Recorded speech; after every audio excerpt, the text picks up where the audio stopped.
After my aunt's death, I inherited an old Singer sewing machine, while my sister received a 4-room apartment in Moscow City.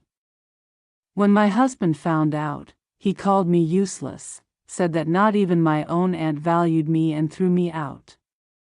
Street was then when I decided to take the machine to be repaired. When the teacher saw it, he turned pale and whispered, "Do you know what this is?" Your words made me stagger. I never imagined that pain could have such a metallic taste.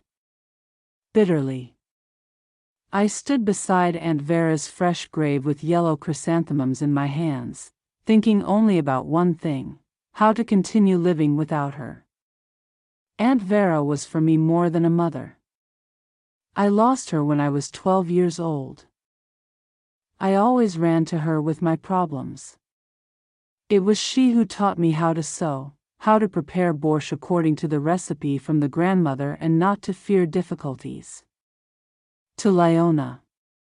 "Let's go now," my sister Christina urged, touching my elbow.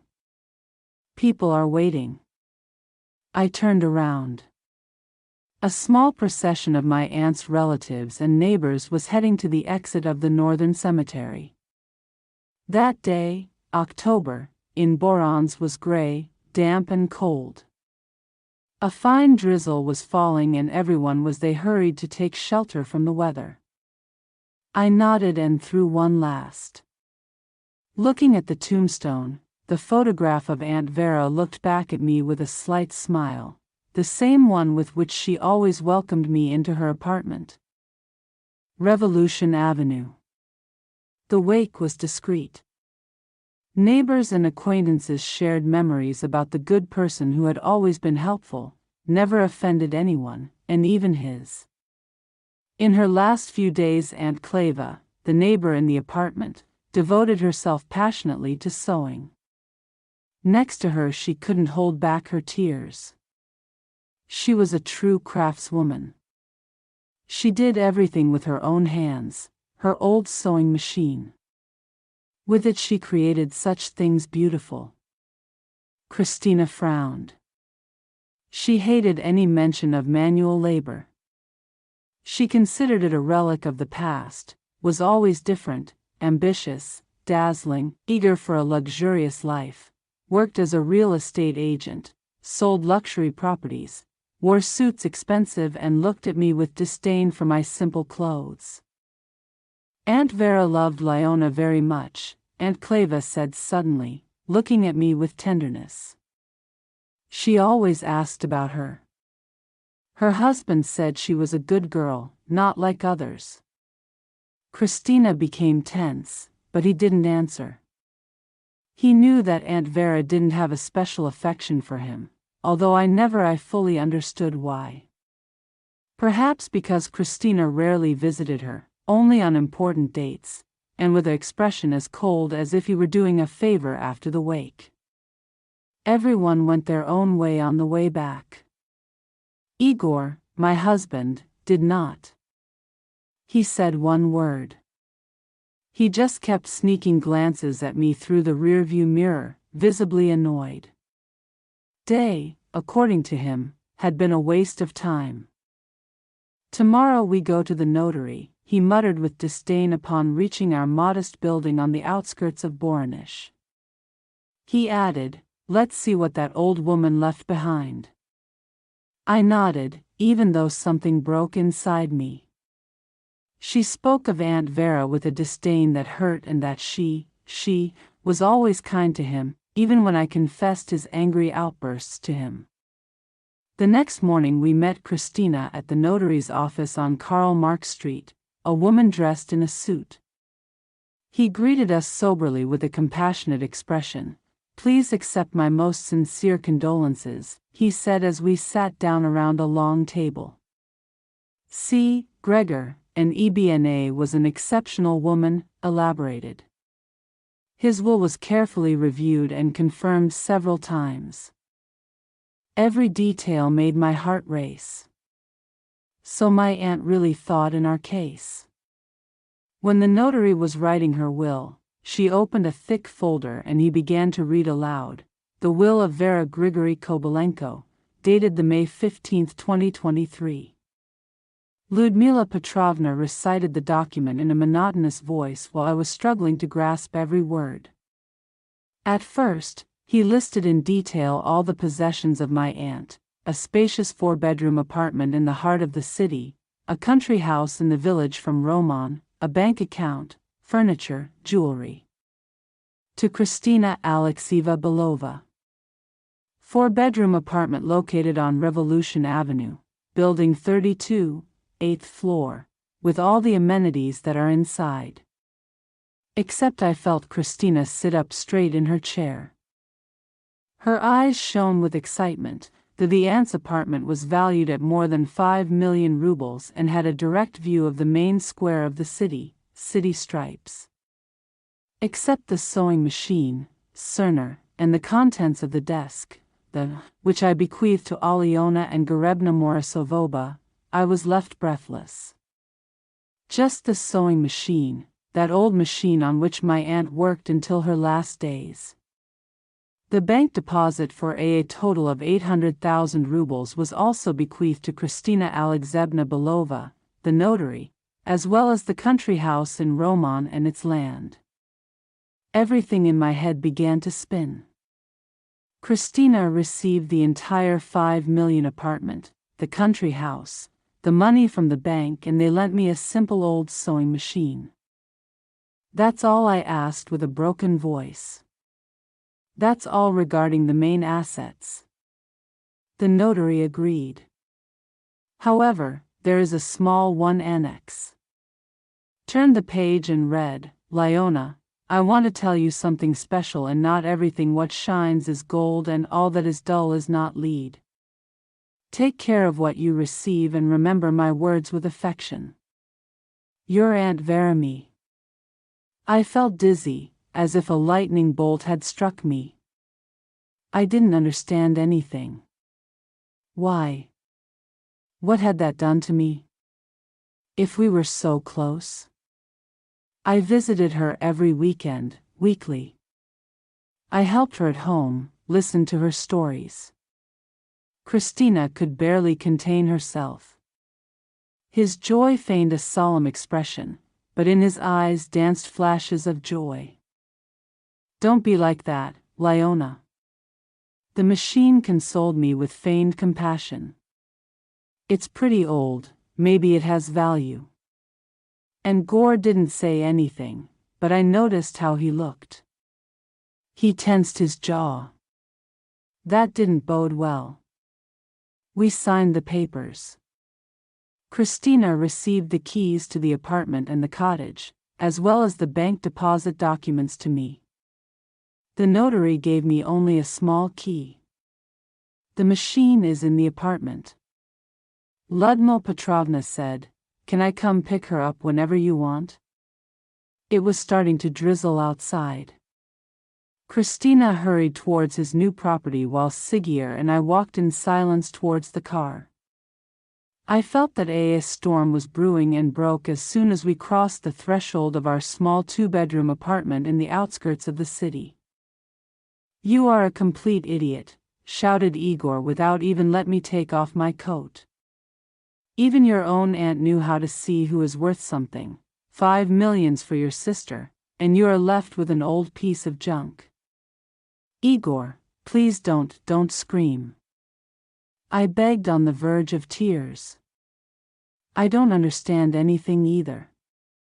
That's what's worse, he shouted, putting his hands to his head, don't you understand?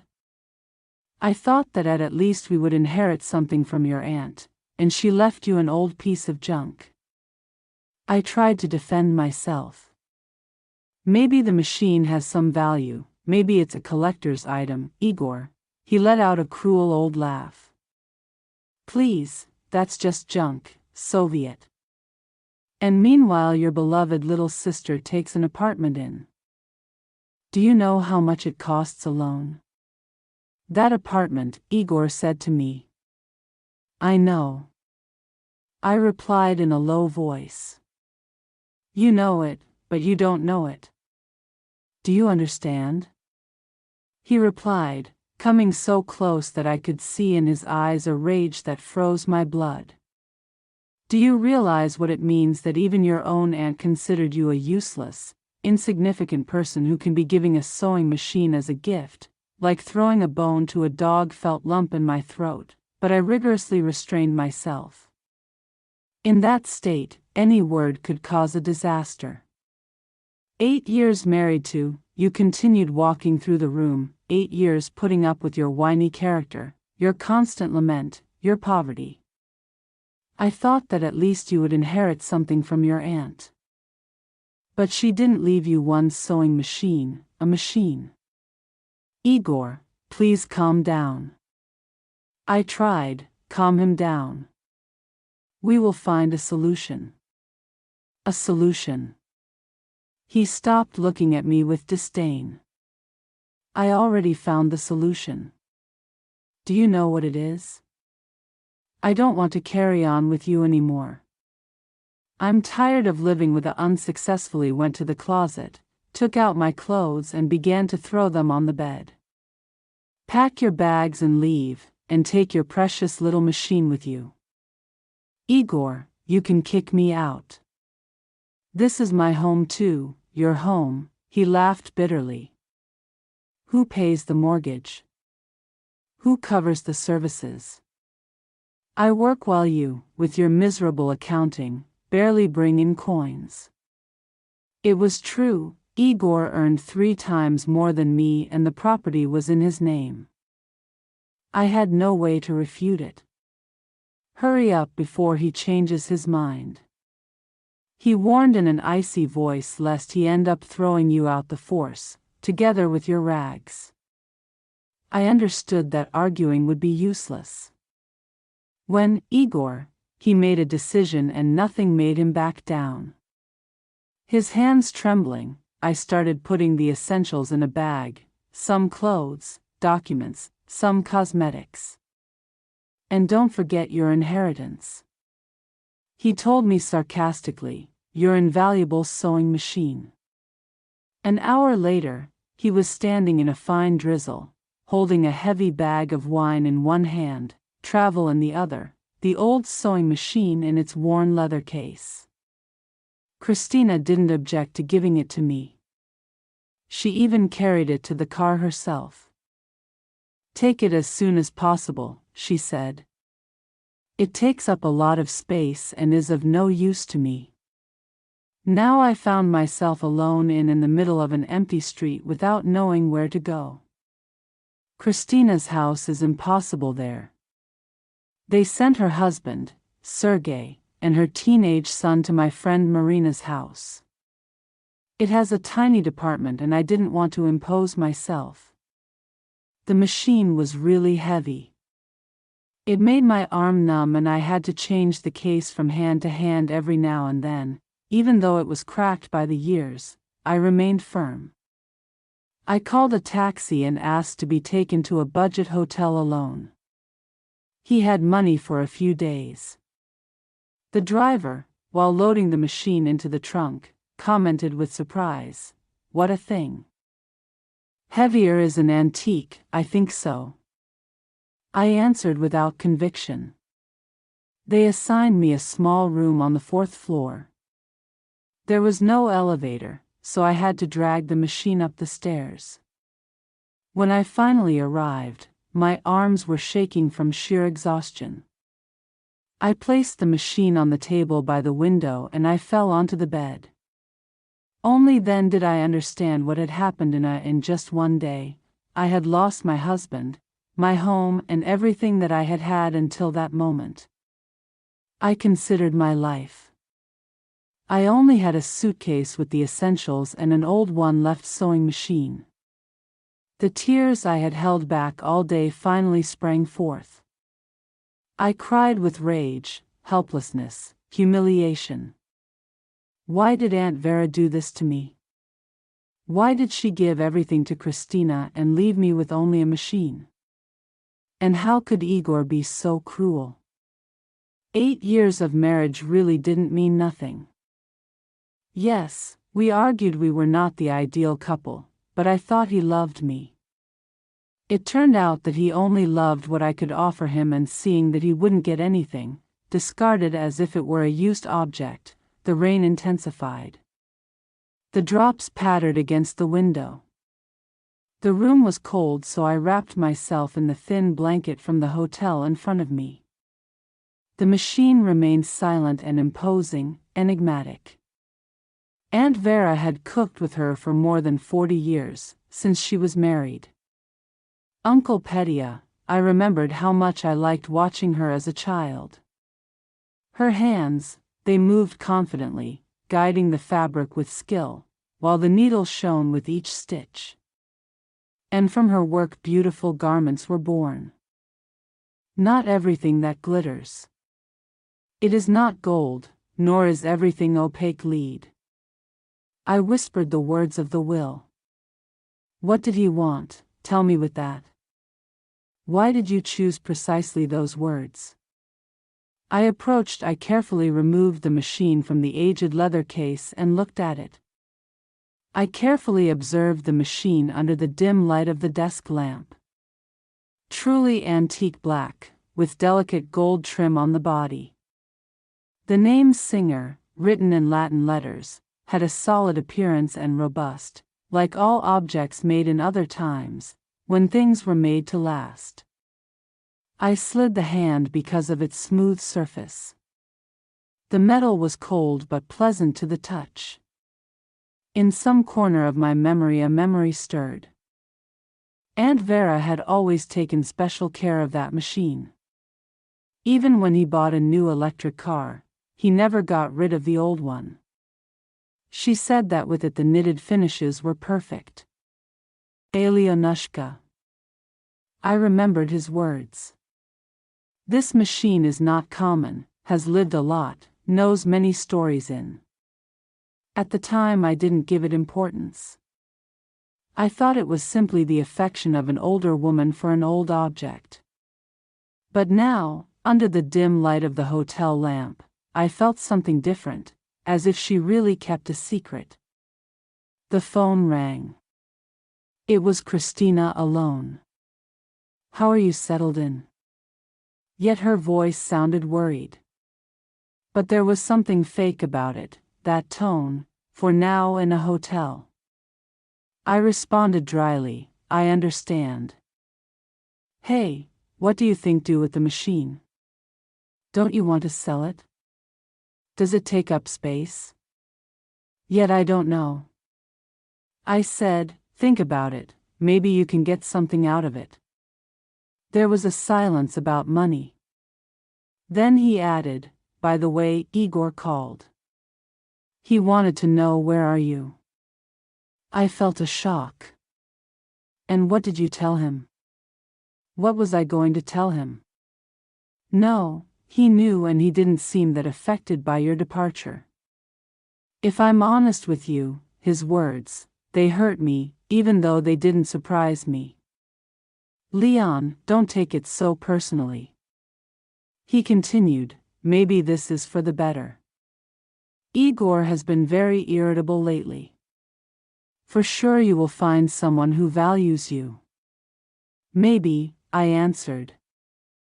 Although I didn't believe in it. After hanging up I lay down, but I couldn't sleep. Thoughts were crowding my mind. What would I do now? Where would I live? At work? They would surely give me a couple of days off, but my salary would be enough to rent a room in the outskirts. With luck, Christina in change. Now she was rich. She had an apartment in the center, a country house. Money in the bank could afford whatever I wanted. I only had that sewing machine. I turned to her in the darkness. The words of the woman seemed even more mysterious, Aunt. They came back to my mind. Not everything that glitters is gold, nor everything that is dull is lead. What if I was right? What if that machine really did hold something special? I decided that the next day he would look for an expert in antique machines. Maybe it was really worth something. Maybe Aunt Vera knew perfectly what I was doing. When I left it outside, the rain was beginning to subside, although the sky was still overcast of clouds. I closed my eyes and tried to sleep, holding onto the small keychain that the notary had given me, the last connection to my previous life. I woke up startled with tears on her face. She had dreamed that Aunt Vera was alive, sitting in front of her machine smiling at me, but when I opened my eyes I only found the cold gray walls of the hotel room. Everything returned to grief, loneliness, uncertainty. It was very early. Although the rain had stopped, the sky was still hooded. I sat on the bed and looked at the machine. In the daylight it was still more imposing, robust black with shiny metallic details and gold trim that shone softly in the first rays of the sun had to be made. Staying in a hotel and complaining was no solution. The money would run out soon, but the problems would still be there. I washed my face, got dressed and went down to the small hotel restaurant. I ordered a coffee and an omelet. While having breakfast, I called work to inform them that I wouldn't be showing up that day. "Of course, take the time you need," said Elena Viktorovna, my boss, with a heartwarming kindness. Losing a loved one is always hard. If you need, don't hesitate to call me. How lucky to have a job with human beings. I thought, not like in Igor's office where one mistake was enough to be fired. After breakfast I returned to the room and I stopped to look at the machine carefully. Now calmer, I could examine it carefully. It was obvious that it was an antique piece, probably from the early 20th century or even before. The Singer brand was prestigious, its machines appreciated by collectors. I ran my hand over the metal body and noticed something strange. In certain places the metal was not entirely smooth, as if it had been scratched. Upon closer inspection, I noticed some fine lines on the surface that were not just random scratches, but intentional signs, letters, numbers, attenuated light from the hotel lamp. It was difficult to decipher them, but my heart began to beat strongly. And if Aunt Vera had really left me something else, and if those marks were a message and not by chance. I tried to open the lid of the machine, but it was not closed with a small padlock and I didn't have the key, although I remembered that my aunt always kept it covered. She said that this way it would last longer and wouldn't get dusty. The phone rang. It was Marina, Leon's only close friend. "How are you? Christina told me you had problems." I told him the whole testament, Igor's reaction, and how I had ended up alone with him, a sewing machine as the only inheritance. "What horror!" Sighed with compassion. "And where are you now?" "In a hotel at the moment. I'm not clear what to do." "Listen to me, come stay with me for a while time. The sofa is comfortable. I don't have much space, but it's better than spending on a hotel." I sincerely thanked. Marina worked as a hairdresser in a small living room, lived alone in a studio apartment on the left bank of the river. We were friends since school and I knew I could trust her. "Just where are we going to put your machine?" Joked, "It's huge." "No idea," sighed. "Maybe sell it first. Find out how much it's worth. Maybe it really is a collector's item." After talking with Marina, I set out to find a specialist who could evaluate her. I searched the internet for machine technicians, but most of them worked only with modern models. Just an ad. My attention was caught by Semyon Grigorevich Tabakov, a sewing machine restorer. The old address was on Commissar Shepskaya Street in the old part of the city. I called the number listed. An older man answered with a hoarse voice. I hear you, good morning. I'm calling about a sewing machine. I have an old Singer and I would like to know if it can repair Singer. His voice became more animated. From what year, I don't know with accuracy. Is very old, black with gold decorations. I understand, bring it. I work from 10 in the morning to 6 in the evening, without a lunch break.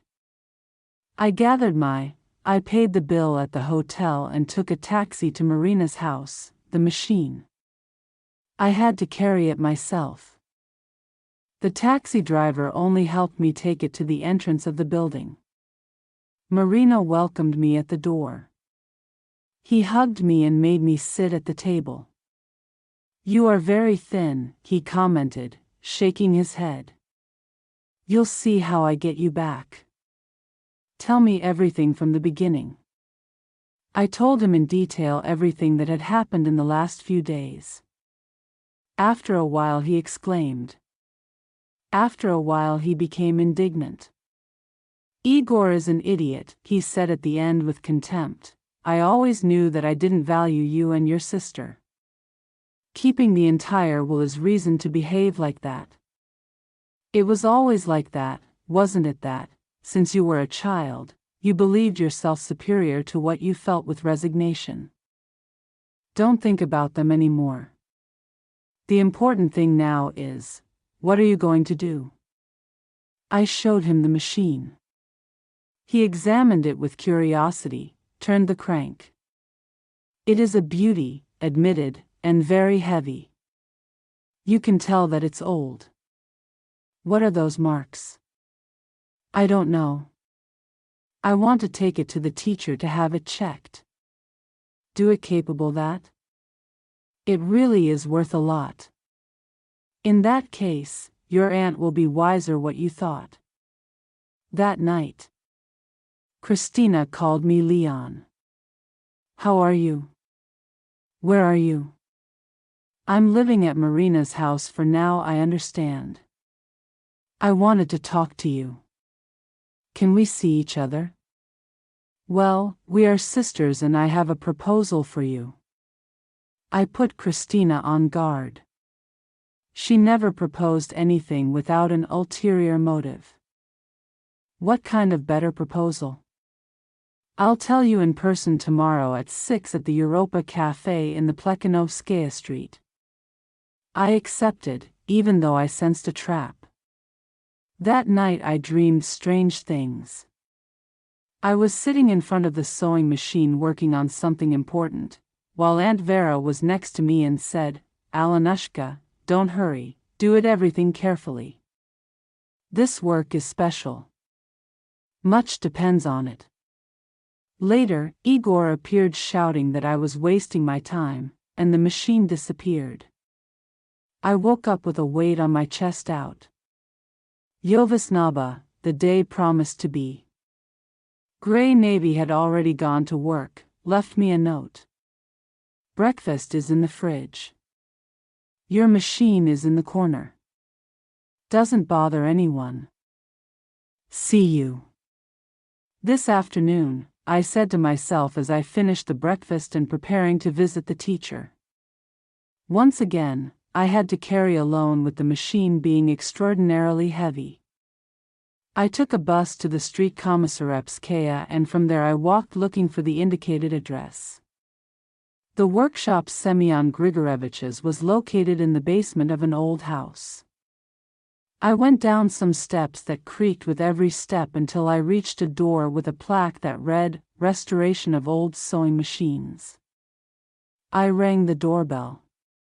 An elderly man of about 70 opened the door.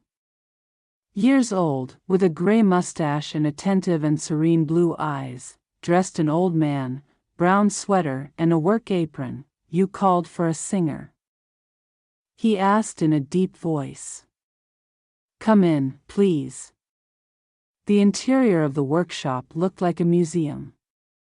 There were sewing machines from all eras, from the oldest manual models to more modern ones. The walls were covered with tools, loose parts, and aged photographs.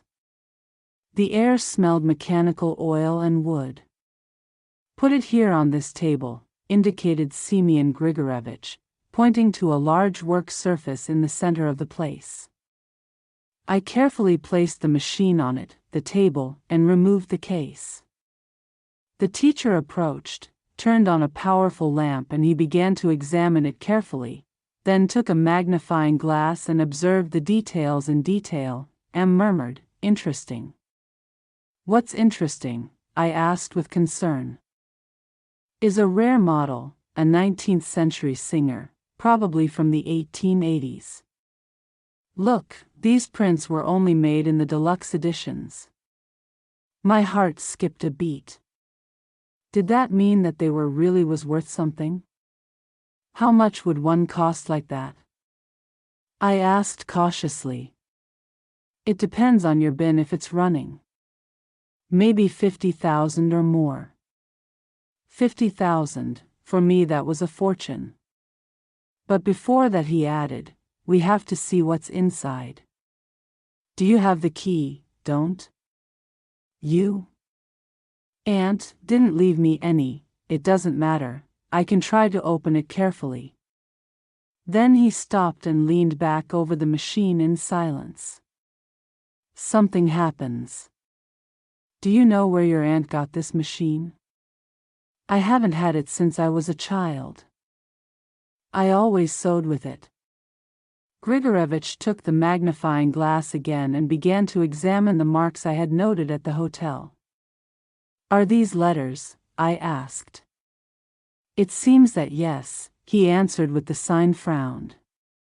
"But they are not Russian or Latin letters." He approached a shelf and he took out a thick book. "It's a compendium of antique sewing machines," he explained. "Let's see."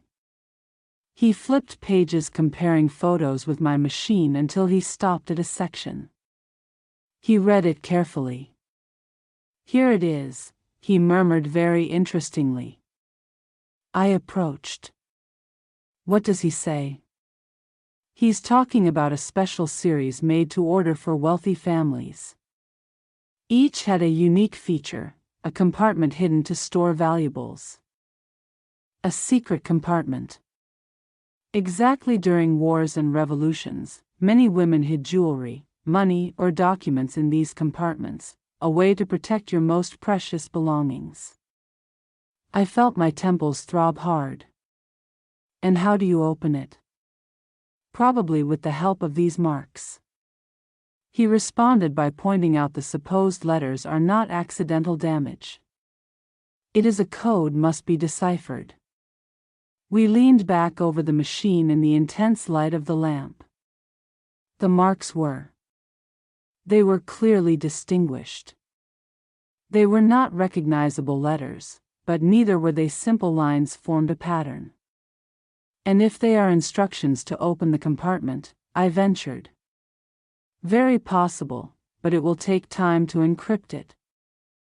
Semyon Grigorevich took out a notebook and began to carefully trace the marks. He worked slowly, with precision, occasionally consulting his book. "Could you lend me the machine for a few days?" he asked me. "I would like to study it calmly. Maybe I will find the compartment hidden," I doubted. On one hand, the teacher seemed to me an honest man. On the other, that machine was the only thing I had left of my aunt. "I understand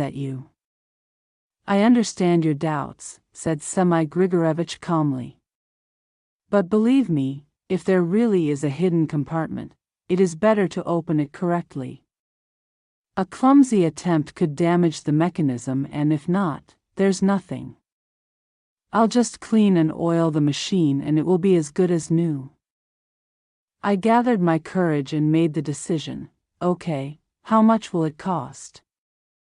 "If we find a secret compartment, I won't charge anything myself." "I'm intrigued, but if it's just cleaning and maintenance, it will be 1,000 rubles."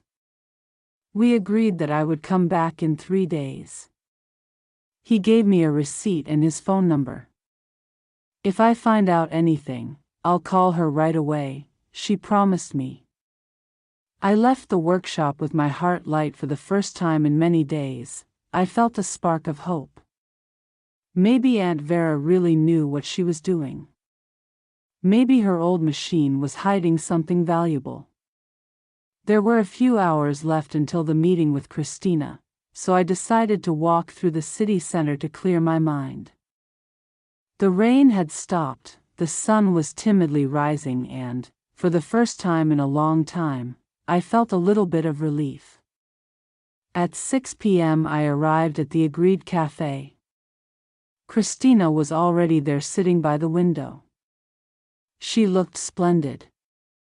She wore an expensive suit, a new hairstyle and discreet jewelry, but it was evident that the inheritance was already beginning to transform his life. He greeted me with a kiss on the cheek.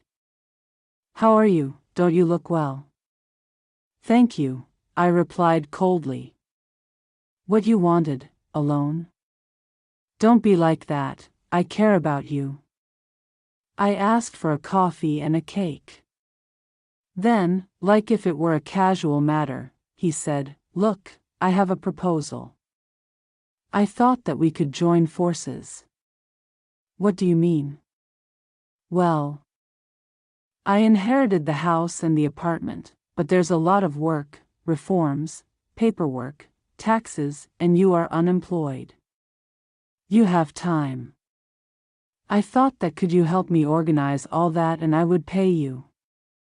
I felt something shrink inside me. That was what I wanted. "So you are offering me to become your employee?" She didn't get indignant, pretending offense, none of that. "You would be my well-paid assistant." "How much?" "About 1,000 rubles a month, and you could live in one of the rooms in Aunt 10,000's apartment, rubles, half of what I earned as an accountant, and in an apartment that should have also been mine." The humiliation was absolute. "No thanks," I said firmly to Leon. "Think about it." He insisted, leaning towards me. "Where are you going to live, Igor Techo?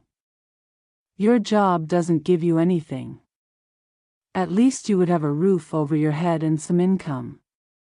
"I have a job at the office, accounting," I replied. Christina sneered. "And how much do you earn?" 30,000, that's misery, is enough to live for." "What kind of life did you lie down for in the chair like that?" "You will never be able to afford anything, not trips, nice clothes or a decent car." "And you now?" "Yes, I can smile pleased and I'm giving you the opportunity to taste what a real life is." I stood up. "You know what, Christina? I don't really need your life or your money." "Leon, wait," he grabbed me by the arm. "Don't be silly. Where are you going to go?" "I'll see." "Are you going to trust that piece of junk sewing machine?" "We'll see." I replied calmly and walked towards the exit. "Think about it." He yelled behind me, "My offer still stands." I didn't turn around outside, the night had completely fallen. I walked through the illuminated streets of the center, reflecting about how much my life had changed in just a few days. A week ago I had a husband, a certain house stability. Now I only had a friend who had taken me in out of compassion and an old sewing machine that might have hidden something valuable, but I didn't know. He regretted, having said that not accepting Christina's offer would have meant give up. Admit that I was a failure, take on the role of the younger sister, subordinate. No, I was not going to become that younger sister who is fed with the works out of pity. Aunt Vera believed in me. She left me the machine for a reason and I would find a way to prove it. The phone rang. It was Marina alone, where you had me worried. I'm on my way. I met up with Christina. How are you? I told you at home. I arrived late to Marina's house, exhausted and in low spirits on the floor. My friend welcomed me with a hot dinner and 1,000 questions. But what a witch, he exclaimed upon hearing what Christina had proposed to me. Now she wants me to be her maid. It doesn't matter, I replied, although my words did not sound as firm as I would have liked. We can manage without your generosity. And what did the teacher tell you? I told him about the possible secret compartment in the marine machine. He listened to every word with growing interest. What if there really is something hidden? Jewels may not, I know. There could also be nothing. And do you know where your aunt got that machine from? I was thoughtful. Actually, no, Aunt Vera had married Uncle Petya in the 70s. He worked in a factory, she in a sewing workshop. A family common Soviet, nothing fancy. I have no idea. I admitted I never asked him, and his parents died when I was very young. Maybe there is something in the papers. Marina suggested. You said that too. You inherited the contents of the desk, not suddenly. I remembered the notary mentioned, but at that moment I was only thinking about the machine and didn't pay attention to it. Tomorrow I will go to Christina's house too. I decided to collect them. Well done. Maybe there are documents related to the machine or its story. We went to bed late, but I couldn't sleep. In my head were mixed thoughts about the supposed compartment, about what it could hide, about those strange marks on the metal. Aunt Vera had always been a reserved woman who spoke little about his past. He rarely mentioned his parents and if he really had secrets. Outside, the city continued its nocturnal rhythm. Cars roared in the distance and I was lying on Marina's couch thinking that the next day everything could change for better or to dispel the last illusions. The next morning I woke up with a firm decision, would go for those documents. During the night I dreamed of Aunt Vera was sitting at her desk writing something. When she saw me she said, "Alionushka, I've hidden everything important. Look for it and you'll understand." Marina had already left for work and left me a note with Christina's number, and luckily I called my sister, but he didn't answer. I decided to go without warning. After all, the apartment still not was legally transferred and I had the right to enter. I took the bus to Revolution Avenue. While I was going up the usual stairs, I remembered my childhood and youth visits. Aunt Vera always welcomed me with joy. He sat at the table, offered me tea and cakes and wanted to know everything about me. Life opened the door for me. Sergei, Christina's husband, a tall man, somewhat overweight, with a receding hairline, who had always looked down on me, Aliona, said reluctantly, "Christina didn't tell me you were coming. I'm here for the documents on the desk. They belong to me according to the will." Oh right, the documents were put aside, allowing me to pass with obvious reluctance. "Christina is not here, she is at the hairdresser's. But come in, take what you need." The apartment no longer felt the same. Christina had started with the changes. Furniture moved, the photos of the aunt disappeared, the warm scent of her perfumes had been replaced by the impersonal smell of an expensive air freshener. "Where is the desk?" I asked in the room where I always. It was there, but we already threw away some things. There was a lot of garbage.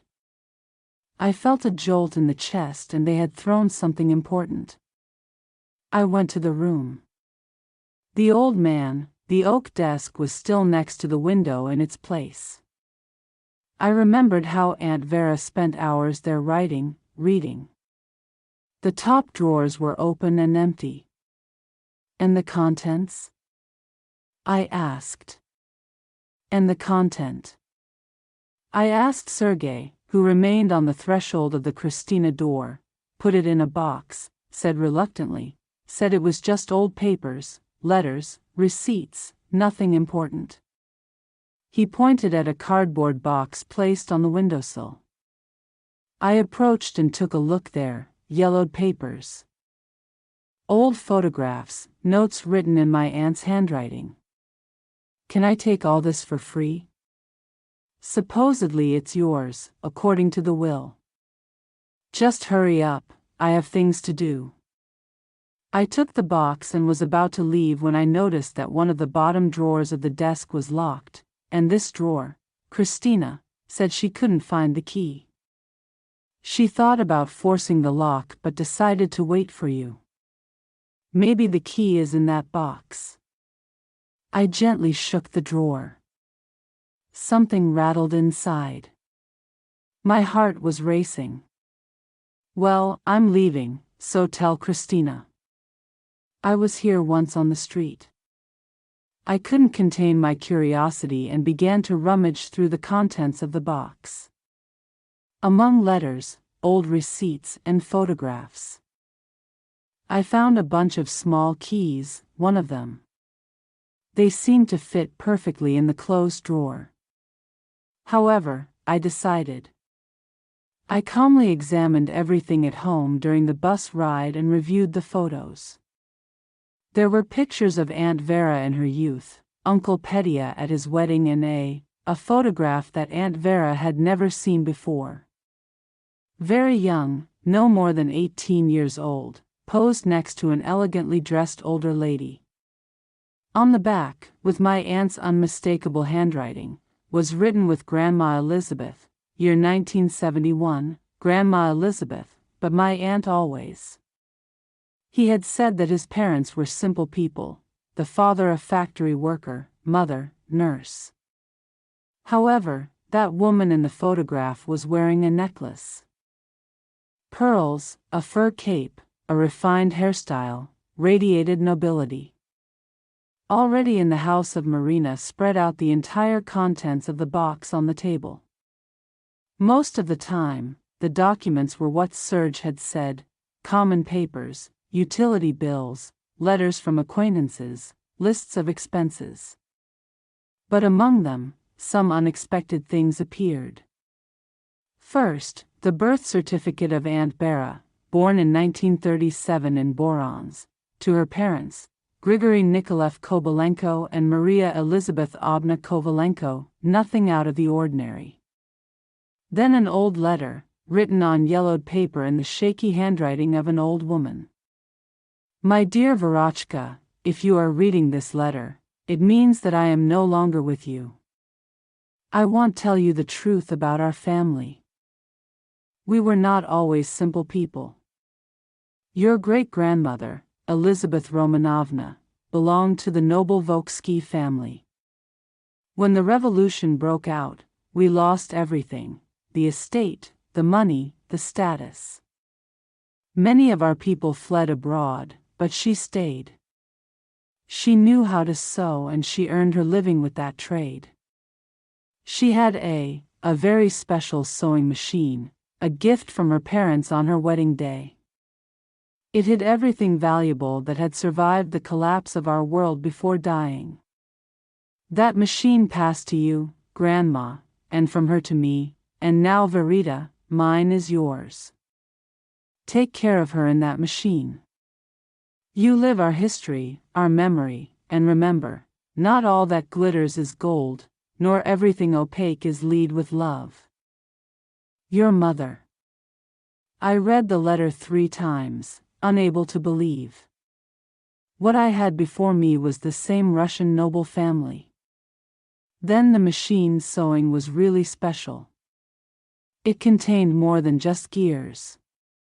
With trembling hands, I took the bunch of keys and began to try them in the desk drawer. The third one fit. The drawer opened with a soft creak. Inside were some documents plus an old carved wooden box and another letter. This one, however, had my name on it. On the envelope, written in Aunt Vera's clear handwriting, could be read, "For Aliona Moro, open after my death." My hand trembled as I broke the seal.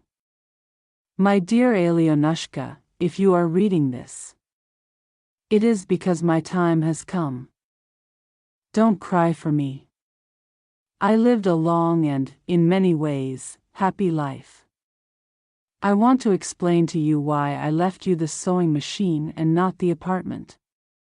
Christina was always ambitious, cold, even as a child. She thought only in money and in what you could get in return. Are you different? You have a good heart and a strong character. That's why, Aliona, only I can trust you with our family's secret. The sewing machine is not just any object. It contains the heritage of our lineage, jewels and documents that your great-great-grandmother, Elizabeth Romanovna, Princess of the House of Volkonsky, managed to save from the revolutionary storm, was an exceptionally woman, intelligent and knew how to anticipate the disaster. When the riots began, he sold part of the jewelry, but the most valuable ones were hidden inside the sewing machine. Since then, the machine has been passed from mother to daughter for over 100 years.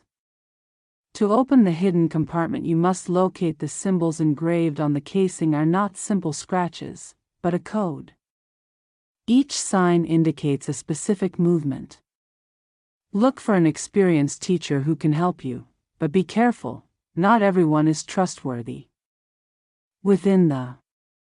In this compartment you will find not only the jewelry, but also documents that prove the rights of our family on some lands in the Tula region.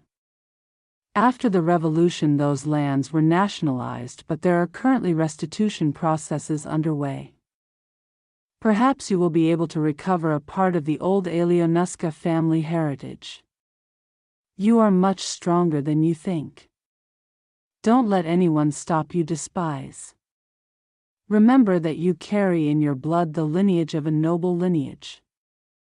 Honor your ancestors, your Aunt Vera. P.S. If something were to happen to you, if you are in danger, turn to Semyon Grigorevich Tobacco. He knows much more on the machine of what appears to be his grandfather's master craftsmanship from the Volksky family. I lowered the letter with trembling hands, my skin crawling. So the visit to the teacher was not a coincidence. Aunt Vera knew exactly who should come. Inside the small box there were also several photographs, ancient, and a document written in Old Russian that looked like some kind of family tree. I couldn't read it completely because of the type of handwriting, but among the names I could clearly distinguish one, Volk. I wanted to immediately call Semyon Grigorovich, but just at that moment Marina came back. "What's wrong with you? You're pale," she exclaimed, alarmed. I told him everything and he listened without interrupting me with his eyes wide open. "Then, are you a princess?"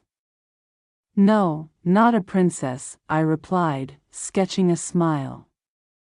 "Descendant of an ancient, noble family.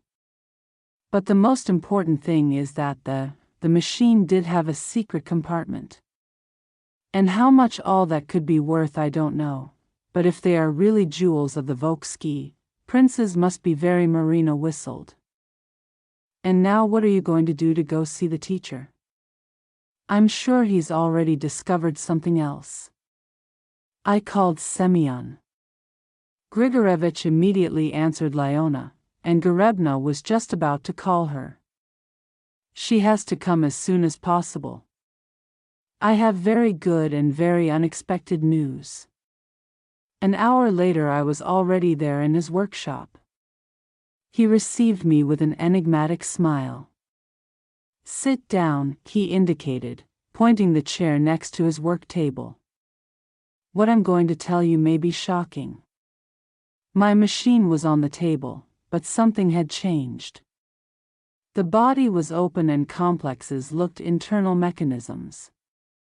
I have deciphered the code, he said in a restrained voice. Those marks are a guide. Each symbol indicates which piece to turn, in which direction and what it's inside. Look for yourself. He gently pressed one of the internal pieces and a soft click resonated in the silence. Part of the casing shifted, revealing a hidden compartment inside, wrapped in antique silk. There were several objects. Semyon Grigorevich carefully unwrapped one and let it out a gasp of amazement. Before me lay jewels of dazzling beauty, tiara adorned with large diamonds, an emerald necklace and gold earrings with pearls, several rings with precious stones. Each piece was a work of art. Is this real? I murmured. He completely stated that they are pieces of high jewelry, the work of the best artisans of the 19th century. Only this tiara.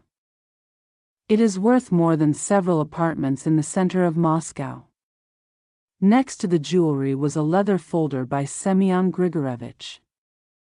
He opened it reverently and began to examine its contents. Here is the genealogy of the Volskys and the documents on the properties. He suddenly stopped reading carefully one of the papers. What's going on is the testament of Prince Nikolai Sergeyevich of Volsk, dated 1917. And here it says that in case of restoration of legality in Russia, all lands and property relatives will pass to the direct heirs through the maternal line. That is to me. And if I can prove the relationship I asked with these documents, is it perfectly possible? He replied, Master. I felt like the world was turning. Yesterday I was an abandoned wife and without home. Today, in front of me lay treasures whose value I could hardly imagine. Semyon Grigorevich, how did you know all this about my family? I suddenly remembered the postscript to my aunt's letter. The old man smiled gently. My grandfather, Grigory Semyonovich, was a master craftsman in the service of the Volsky princes. He himself made this sewing machine on special order. The secret of the hidden compartment has been passed down from generation to generation. As soon as I saw your machine, I knew it was one of those unique pieces. And why didn't you tell me from the beginning? And you would have believed me laugh. Imagine it appears If I were to hear a stranger say that he had a machine at home full of jewels from a noble family, he would think I was crazy. He was right. If someone had told me this 2 days ago, I would have taken it for granted a scammer. And what do I do now with all this? The first thing is to make an appraisal jewelry officer. I know an expert who can issue a certificate. Secondly, contact a lawyer specializing in restitutions. You may be able to recover part of the land, and for now, keeping your jewelry in a bank-safe deposit box is the most prudent thing to do. We carefully pack each piece of jewelry in its original silk and place it in a special box. The documents are sent to me. I took them to examine them carefully. How much do I owe Semyon Grigorevich? He said with a seriousness that moved me, consider it the fulfillment of my grandfather's wish. He always said that one day we would, descendants of the princes, would return to claim what was theirs. I left the workshop with the box in my arms, still stunned by everything I had experienced. In just 3 days my life had taken a complete turn, but this time for good. The first thing I did was go to the bank and rent a box strong, and I deposited the jewels there. I kept the documents with me. I had to show them to the lawyer. Then I called Marina, told her the news. My friend screamed with excitement on the phone. "Hey, you're a rich millionaire," he shouted. "I still don't know how much all this is worth." "What does it matter? Now you can send Igor and Christina to hell." And speaking of them, they still didn't know anything. They still believed that I was a failure with a useless machine. But sooner or later the truth would come out light. At night, when Marina returned from work, we sat in the kitchen plan what to do. I showed her the photos I had taken of the jewelry in the workshop. "And why did your aunt never tell you nothing in life?" asked Marina. "I guess I was afraid." I reflected, imagine if someone else found out, they could have stolen the machine. And Christina knew something. I doubt it. Aunt never fully trusted her, and with good reason. Marina said with a snort, "I can already imagine the face he'll make when he finds out, but for now I decided keep silent." First, everything had to be legalized, the appraisal, the documents, the lawyer, and only then the world would know who Leon Morisova really was. That night I dreamed extraordinary things, walked through the halls of an old mansion and my ancestors, dressed in gala suits and military uniforms, came out to greet me. Aunt Vera was also there, smiling.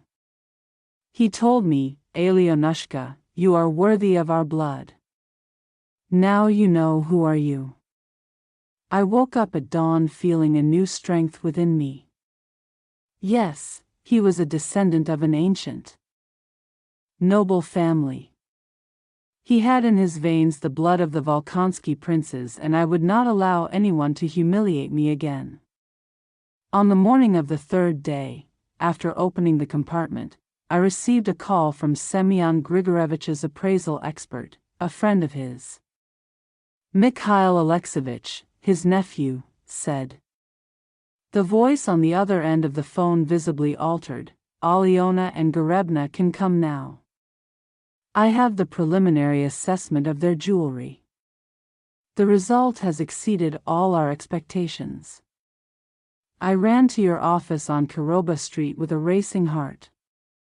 Mikhail Alexeyevich, a cultured and distinguished-looking older man, greeted me with a solemn expression. "Take a seat," he indicated, pointing the chair in front of his desk. What it has brought is a real revelation. The jewels are authentic masterpieces from the most renowned European goldsmiths from the 19th century. The tiara alone is valued at 15 million rubles.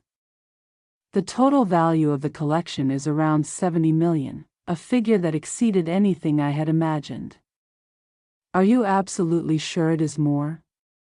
If they are auctioned in Sotheby's or Christie's, the price could be even higher. There are collectors willing to pay astronomical sums for authentic imperial jewels. I asked, bewildered. "Yes," he replied with serious tone. "Some of these pieces have documented origins from the environment of the Russian imperial family. Look, this sapphire brooch. That design was reserved exclusively for people very close to the Tsar." I left the office in a state of shock. 70 million rubles. That changed everything, but that initial euphoria was tinged with concern. Sooner or later Igor and Christina would find out, and then a real battle would begin. And my fears were soon confirmed. That same night Christina called me with her voice. It sounded strangely sweet but forced. "Hello, Alone, how are you? Wouldn't you like to come home? We can talk between sisters, talk about what not to reconcile. Maybe I was wrong. I would like us to chat calmly. I will prepare borscht like my aunt did." Christina had never cooked borscht and had never sincerely cared about me. Something didn't fit. "It's okay, I'll go around 8. I answered, intrigued, and told everything to Marina, who also knew she showed concern to Leon. I don't like this. Christina never apologizes without reason. Maybe it's better not to go. I don't want to see what he's up to.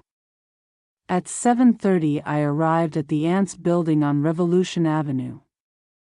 Going up the stairs I noticed that the apartment door was ajar. Strange, Christina, I called as I entered the hall. I'm in the kitchen, answered from inside. When I arrived I stopped dead in my tracks, sitting at the table were Christina, Sergei, and also Igor. My ex-husband was disheveled, without shaving, with a wrinkled shirt. When he saw me, his eyes lit up with fury. What? It's good that you came, said Christina, pointing to an empty chair. Sit down. Let's talk. Talk about what? Justice. Igor intervened sourly. I've heard some pretty curious rumors about your famous sewing machine. I felt a lurch in my stomach. What about your sewing machine? Where did those rumors come from? What kind of rumors? That you're hiding something, Christina added, approaching. Yesterday, my aunt called me. She saw you on the street, police officer shut up, coming out of a workshop with a box. Then she saw you come in a bank. Your wife is always meddling in other people's lives, so what about that? So you found something valuable in the machine, said Christina in a high-pitched voice, and you thought you would fool us. No longer he concealed his anger. I haven't deceived anyone, oh no. Igor also stood up. So tell me, what did you take to the bank? That's none of their business. What do you mean? Igor shouted. I'm still your husband, your ex-husband. It was you who kicked me out of the house. It was temporary, he muttered, approaching. But now it turns out you've become millionaire. Knew something. Who told them about millions? That doesn't matter. Serge intervened seriously. What matters is that you must share it, share what that you found. That inheritance should have been shared among everyone, cried Christina. Aunt was not in her right mind when she wrote the will. You were in it. No, you were in it. I knew perfectly well. No, shouted Igor, grabbing me by the arm, and we are going to challenge that will. We will take it to court. And with what arguments? With the argument that a mentally stable person does not leave one niece an apartment and the other a sewing machine. It's clear that the aunt lost her mind at the end of her life, Christina shouted. Aunt Vera was completely lucid. I responded firmly. And do you have any psychiatric certificate to prove it? He asked Sergei sarcastically. At that moment I understood that everything was planned. His intention was to declare my aunt mentally incapable and void the will. Aliona, don't be naive, started Christina with a syrupy tone. Let's solve this peacefully. Let's divide everything. Equal parts, half the machine for you, the other half for me. It's fair, and I also have a right to a share added. Igor, I am her husband, ex-husband. I repeated firmly. We are not yet legally divorced. Therefore, I am entitled to half of the assets acquired during the marriage. The inheritance is not considered a joint property, as our lawyer believes. On the contrary. Igor replied with a self-satisfied smile. If the inheritance is received during the marriage, should be shared. Was that true? Didn't you know the laws of family? Listens, said Christina, sitting down, or you share voluntarily or we. We will see in court and, believe me, we will prove that Aunt Vera was not in her sound judgment. We will get witnesses, medical reports. What witnesses? Himself Semyon Tabakov, for example. Intervened Sergei, taking a piece of paper out of his pocket. We spoke with him and he confirmed that the machine is very valuable. I felt my legs were weakening. What had Semyon told you, Grigorevich, exactly? That inside there were jewels whose value amounts to tens of millions of rubles, said Christina triumphantly. Did you really believe that you could deceive us? He had no right. Of course he had. Igor interrupted him. We said that you had stolen a family heirloom. I didn't steal anything. That machine, it was bequeathed by will, by a false will, cried Christina, Aunt, he would never have left you millions and only crumbs for me. He did it because he knew perfectly who you were. Christina turned pale with anger. How dare you? I am. The older sister deserves more. And what have you done to deserve to visit her once a year? And you went every week. Just to earn the inheritance, shouted Igor. Words were like a slap in the face. I never sought the inheritance. I truly did to my aunt. Do you know what I said while holding back? I'm leaving. Go to court if you want to. They won't, we'll see what the judge says. Wait, Igor, grabbed my arm, don't you? You go until you say where the jewels are in a safe place. What place? He shouted, shaking me, let me go. I won't let you go until you speak, Igor. That's enough. Christina intervened. Don't force her. Of course she thinks she's rich now and we look down on us and we are not idiots because we act like idiots. I exploded. They only care about money and ambition. Igor raised his hand, but I moved away in time and ran towards the exit. Behind me I heard his screams come back, this is not, it's over. I ran downstairs with my heart pounding outside. I took a deep breath to calm myself down. The war had begun. They knew about the jewels and would do everything to get them. But I had an advantage, my aunt's letter and the documents about our noble lineage. I took out my cell phone and called Semyon Grigorevich, Aliona and Gorebna. Her voice sounded sad. Why did you tell them? Forgive me. They deceived me. They said that you had asked them to appraise the jewelry. When I realized the trap was too late. What exactly did he tell them? Only that there was jewels in the machine. I didn't mention the documents or genealogy. Thank you for your honesty. Be careful. To Aliona and Gorebna, her ex-husband seemed like a dangerous person to me, and I was right. When it came to money, Igor was capable of anything. He had to act. I returned to Marina and told her what had happened. My friend got furious. You miserable people, do you think you can intimidate me? He exclaimed, and what are you planning to do? Tomorrow I'll go see a lawyer who will try challenge the will if they dare and if they succeed. They will not be able to. I have a letter from my aunt where she explains her reasons and documents that prove the noble origin of our family, and that is important a lot. If I can prove that jewelry is an ancestral inheritance, another person who is not a direct descendant will be able to claim them.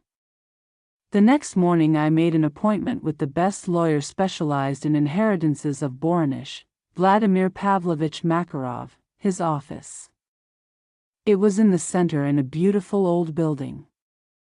Vladimir Pavlovich turned out to be a man of about 50 years old with a perceptive look and a friendly manner. After listening to my story, nodded with a thoughtful gesture. A complex but interesting case. On the one hand, the will is duly registered before a notary without formal errors. By another, his relatives can try to claim mental incapacity of the testator and have some chance.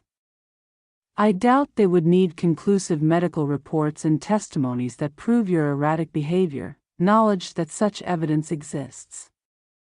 My aunt did not remain lucid until the last day. Then they will have it difficult. However, the documents on the noble lineage are a very solid argument.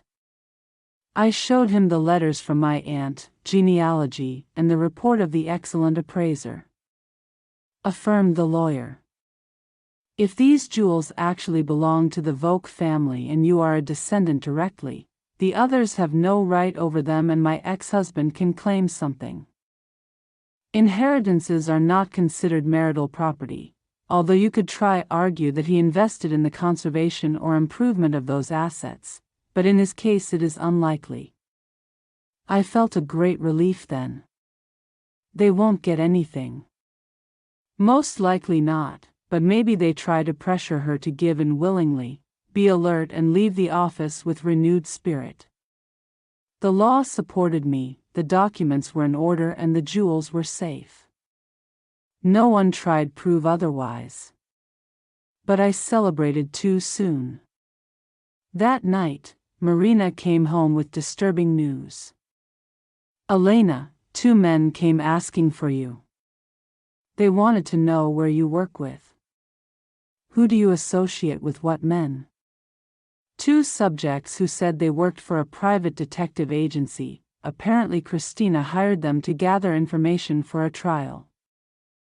So they're serious. They've hired investigators and they're looking for any excuse. And what did you tell them? I didn't tell them that I didn't know where you were and I asked them to leave. That night I could hardly sleep. The wind was hitting the windows, the trees were creaking and I had the feeling that someone was watching the house from outside. The next morning I decided to take matters into my own hands and went straight to see the notary, Ludmila Petrovna, explained the situation to her and asked her to prepare a document confirming the full mental capacity of my aunt when writing the will. Of course, she responded firmly. C. Grigorievna was in full possession of her faculties and wrote the will with complete lucidity. Even coming several times to review and clarify details and explained why he left the inheritance like that. He said his older niece was greedy and irresponsible, while the younger one was kind and trustworthy. I wanted the family assets to be in good hands. Could you testify to this in court? Without a doubt, I even have recordings of our conversations. After I went to visit Aunt Kleva, a neighbor of my deceased aunt, the old woman received me with some reservation. Oh, Elena, I thought you weren't coming after Christina and her husband were here. What did they tell her? They asked me many questions about Vera. Did he show any strange behavior lately? Did he say anything out of line? And what? Could I answer them? That Vera, Grigory Ebna, was a lucid and sensible woman until his last day. There was nothing strange in his behavior, thank you, and if they come again I will repeat the same thing. Everything they say is a lie. Vera always loved you more certain. I nodded. Always said that you were the noblest of the nieces, the only one with my soul was cleansed. While I was gathering evidence in my favor, I didn't realize how quickly time was passing. They started to rush. The next day I got a call from Vladimir Pavlovich, and Aliona and Garebna have filed a lawsuit against their relatives to challenge the will. But I have good news. I have located another witness in your favor who, the doctor who cared for his aunt, is willing to testify that she showed no signs of dementia or any other disorder. That same night, what I feared most happened. Igor appeared at my house. He came alone without Christina. Marina hadn't returned from work yet. "Let me pass," he said as soon as I opened the door. "I need to talk to you. We have nothing to discuss." Talk, yes, we have it. He had a pitiful appearance, red eyes, beard of several days, breath, alcohol. "All Aliona, let's fix things. I'm willing to withdraw the divorce petition and get back with you. We'll be like before." "I don't want that. Come on, don't talk nonsense." He tried to get in, but I blocked the door. It was 8 years together. That means something. Yes, it means that for 8 years you didn't value me. I valued it, but I got carried away by anger about the will. I thought that you aunt had despised me, but now I see that she was wise. She left you the most valuable thing. What hypocrisy! If the jewels had false result would not even have bothered to appear. "Igor, leave and don't come back." "I'm not going to leave anymore."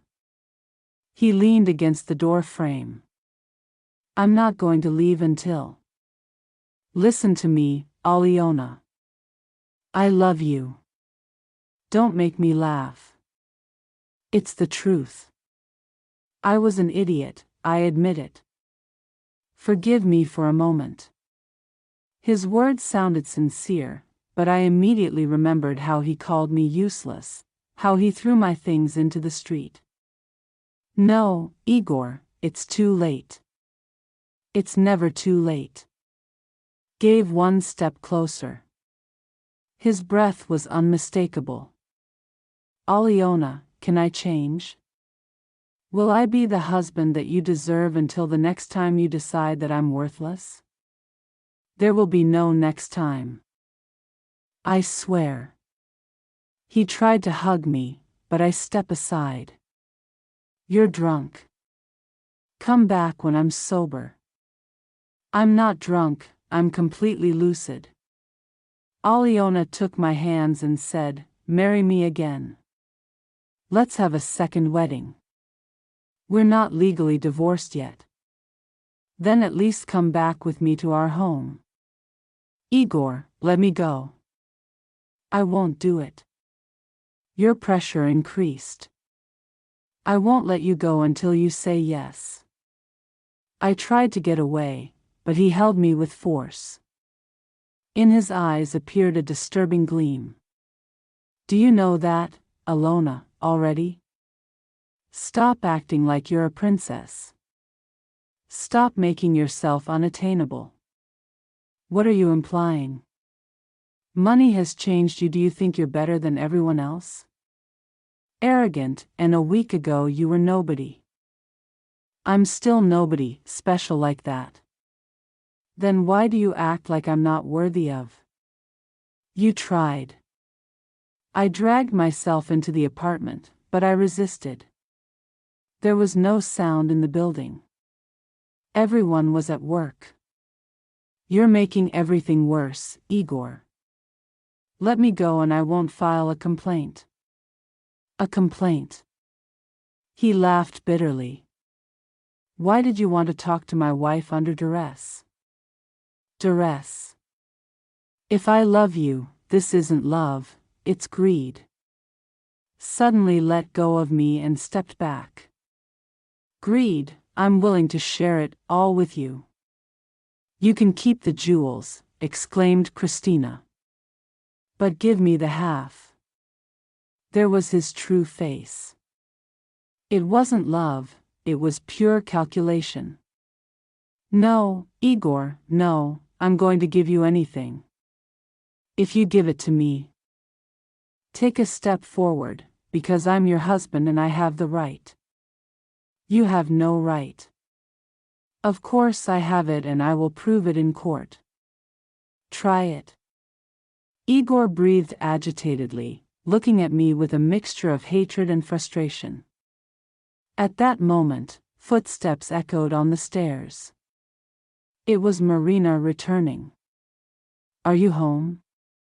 He called from downstairs. I'm coming. I answered out loud. Igor realized that he had lost his chance. This isn't over, he muttered in a tense voice. I'll get away with it, mine, and you'll regret not having resolved it amicably. He turned around and quickly went down the stairs. At the entrance he ran into Marina. You again, he said coldly. What are you doing here? I'm talking to my wife, Buffo. With your ex-wife. And she hasn't called you yet. She's not my ex, he snapped before disappearing. Marina hurriedly went up to what she wanted to return to with me. He says that he still loves me. And what did you answer him? What would you have done? Well done, I don't like how he's behaving. Maybe you should report him for now, but if he comes back I will not hesitate to do it. That night I received a call from Vladimir Pavlovich. I have excellent news. The trial has been set for the day after tomorrow and I am almost certain of our victory.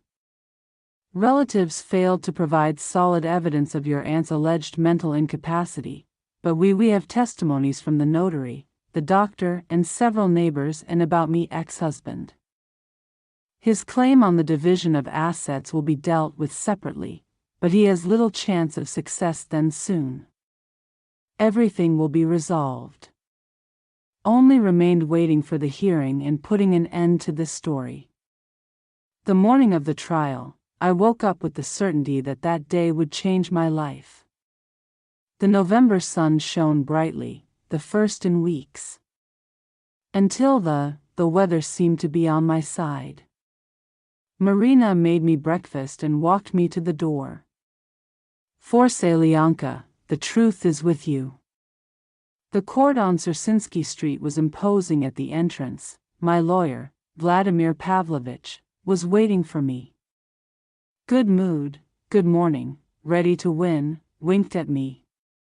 Ready, and so were they. They are here with a full team of lawyers and witnesses. But don't worry, our position is stronger. In the room was Christina, Sergio, Igor, and a stranger with an expensive suit lawyer. Christina, dressed in black, was undoubtedly pretending to be Igor's grieving niece.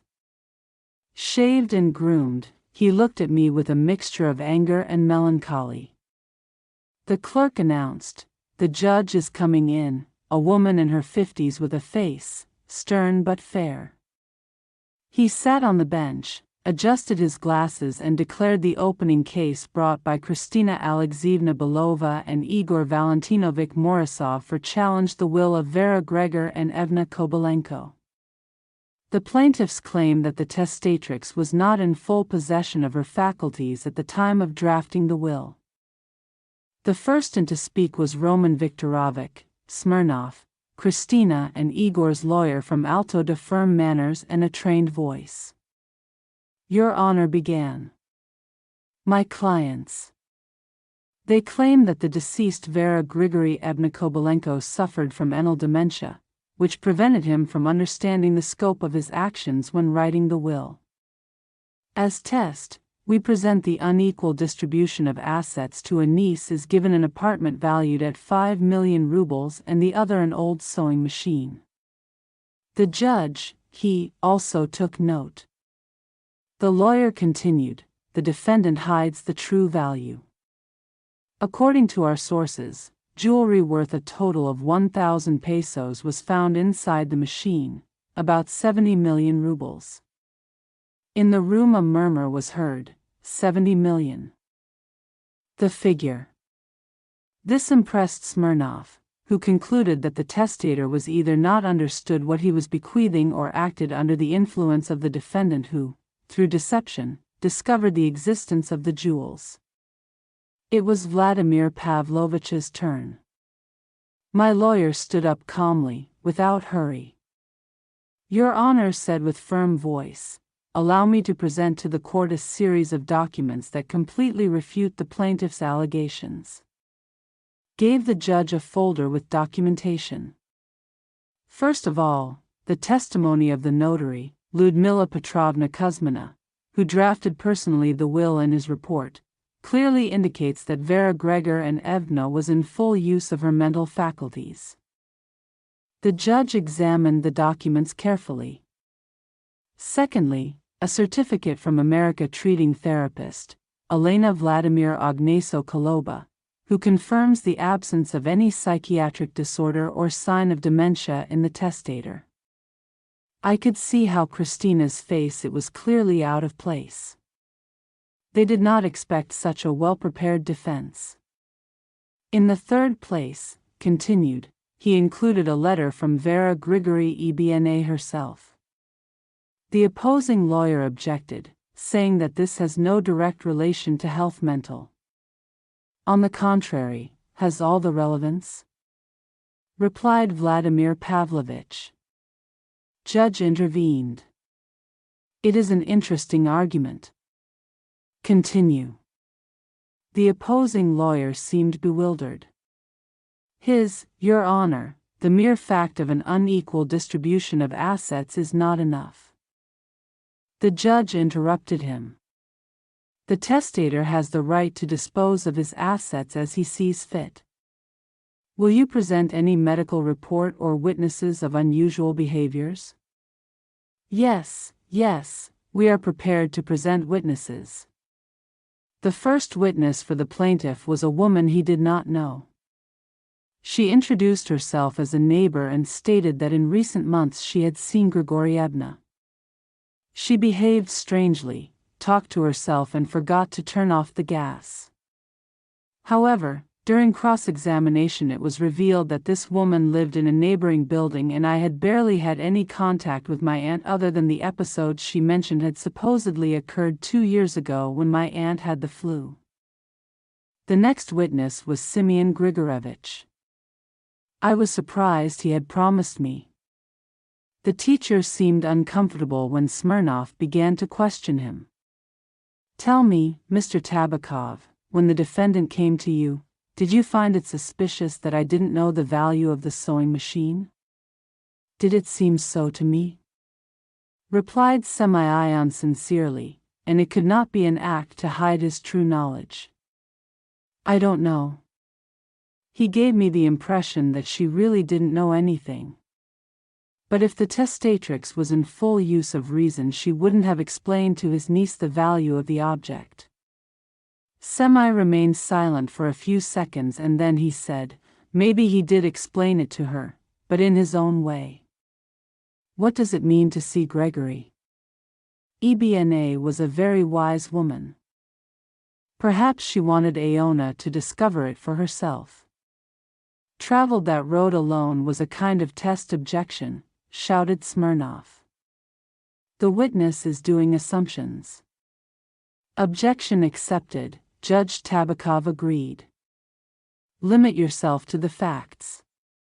The fact is, said the teacher with conviction, that seeing Grigory Ebna was fully aware of the value of the machine. Every year I brought it to my workshop for maintenance and always he emphasized that it was a family heirloom. It was our witness's turn.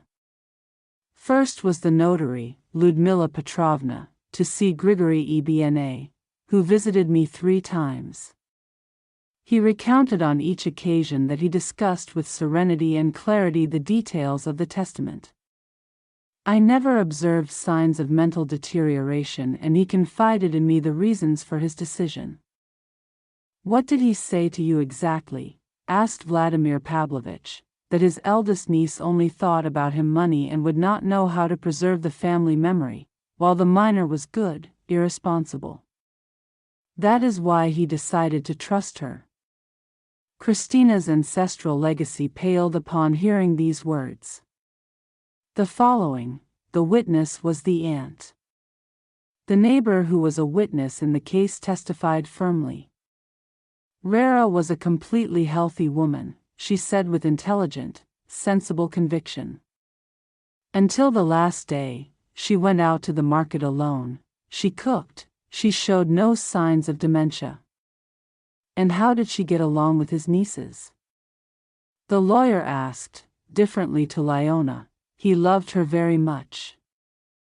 It is true. She always said that she had a clean soul, not like others. About Christina, she spoke without much sympathy. What exactly did she say? That she was greedy and cold, that he only came when there was money involved.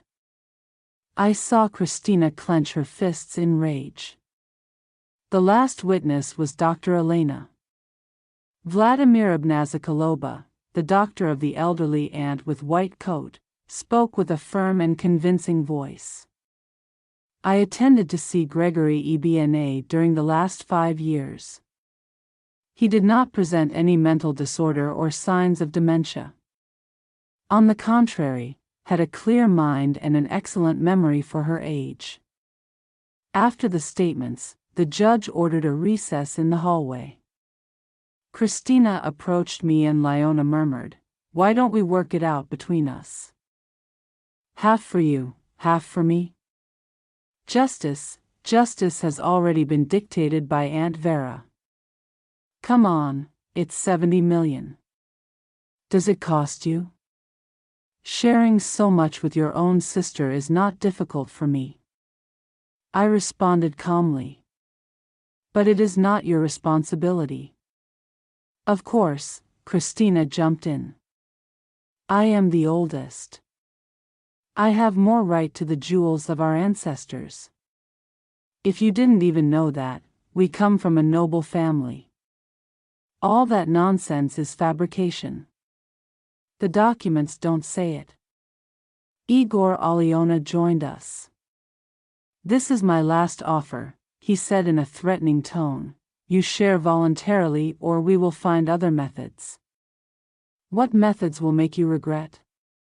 Are you threatening me? At that moment Vladimir Pavlovich, who had heard part of the conversation, intervened. Gentlemen, I recommend you refrain from issuing threats could be interpreted as coercion to renounce an inheritance. Igor and Christina stood apart, arguing in low voices and with obvious nervousness. Smirnov began his final arguments after the break. The opposing counsel spoke eloquently but added nothing new. Insisted that the unequal distribution of assets was evidence of possible mental incapacity. Vladimir Pavlovich, in change, was brilliant in his speech. In a logical and forceful way he explained that Aunt Vera's decision was based on deep and well-considered reasons. Your Honor, he concluded, not at the whim of a sick old woman, but in front of the lucid decision of a wise woman who wanted to preserve the memory of her ancestors and entrust her possessions to relatives whom she considered worthy. The judge retired to deliberate the weight. It was distressing, despite the confidence of my lawyer. He finally returned the clerk announced, "The court will speak standing." The courtroom fell silent. After study the file, listen to the witnesses and the parties, the judge began. This court concludes that the plaintiffs have not presented convincing evidence to prove the mental incapacity of Mrs. Kobylenko at the time of writing the will. My heart the aunt strongly. On the contrary, the documentation presented by the defendant continued to clearly demonstrate that Vera Grigory Kobylenko was in full lucidity and her decision to distribute the inheritance responded to valid and reasoned reasons. Christina put a hand to her chest. Igor. He turned pale. Therefore, this court rules that the claim is dismissed. The will dated May 15, 2023 is ratified as valid. The costs of the trial will be borne by the plaintiffs. Yes, I exclaimed, unable to contain myself. Vladimir Pavlovich shook me hand. Congratulations, we won. But my joy was short-lived. Do you think this has finished? Igor muttered contemptuously, this is just the beginning. What do you mean? There are still other means to do it. Do justice, Christina approached with hatred reflected in her eyes. You won, but this isn't over. Today you won, she said, but tomorrow you'll lose. We'll find out the way to get. What belongs to us does not belong to them at all. I replied firmly, of course, yes, he insisted, and we are going to prove it. They left arguing heatedly. I felt that this was indeed not the end, but just the beginning of a new battle. But for now, he was happy. Justice had prevailed, the will was ratified, and the legacy was still mine. I could finally start planning my future. That Marina and I celebrated the victory at a small restaurant and my friends. I was excited. Aliona, now you are officially a rich woman. What will you do with the money? I don't know yet. First, I need to manage everything. Are you going to jewelry and you will buy an apartment? Without a doubt, I want a nice, spacious one with a view to the river and you will work.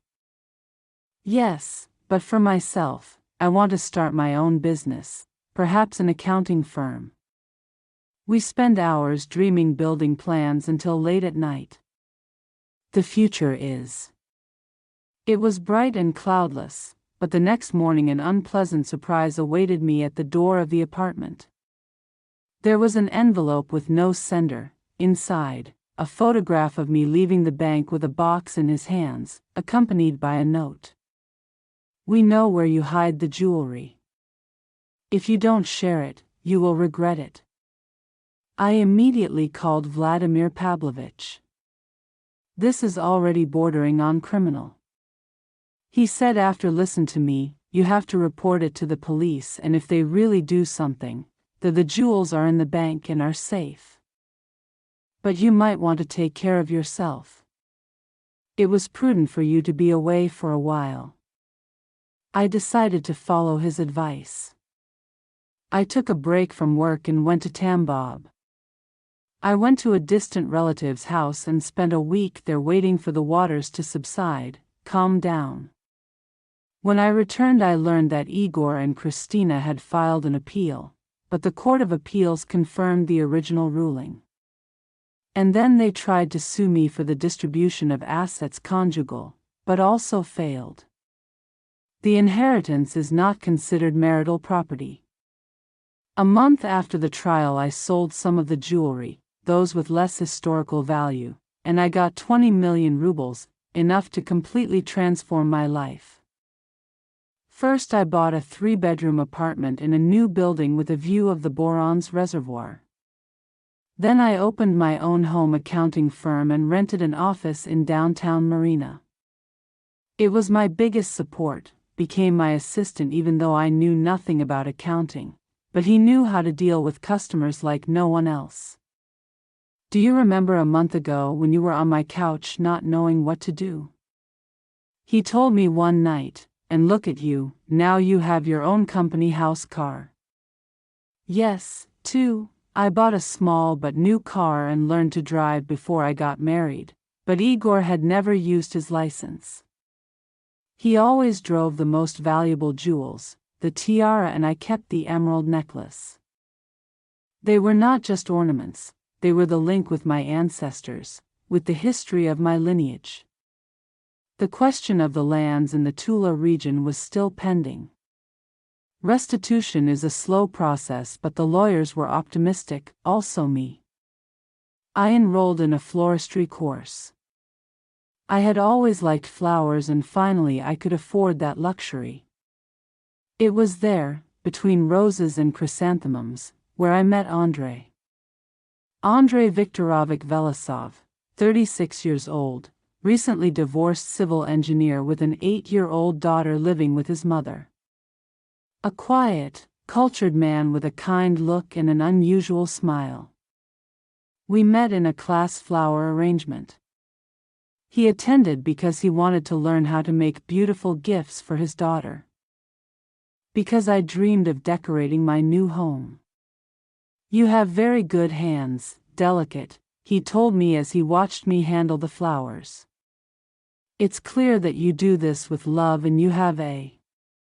I answered with a noble look, full of wisdom. "Perhaps it is the experience." He smiled. "It's worth a lot, but it shows even more," I added. We started dating. Andrei didn't know nothing about my fortune.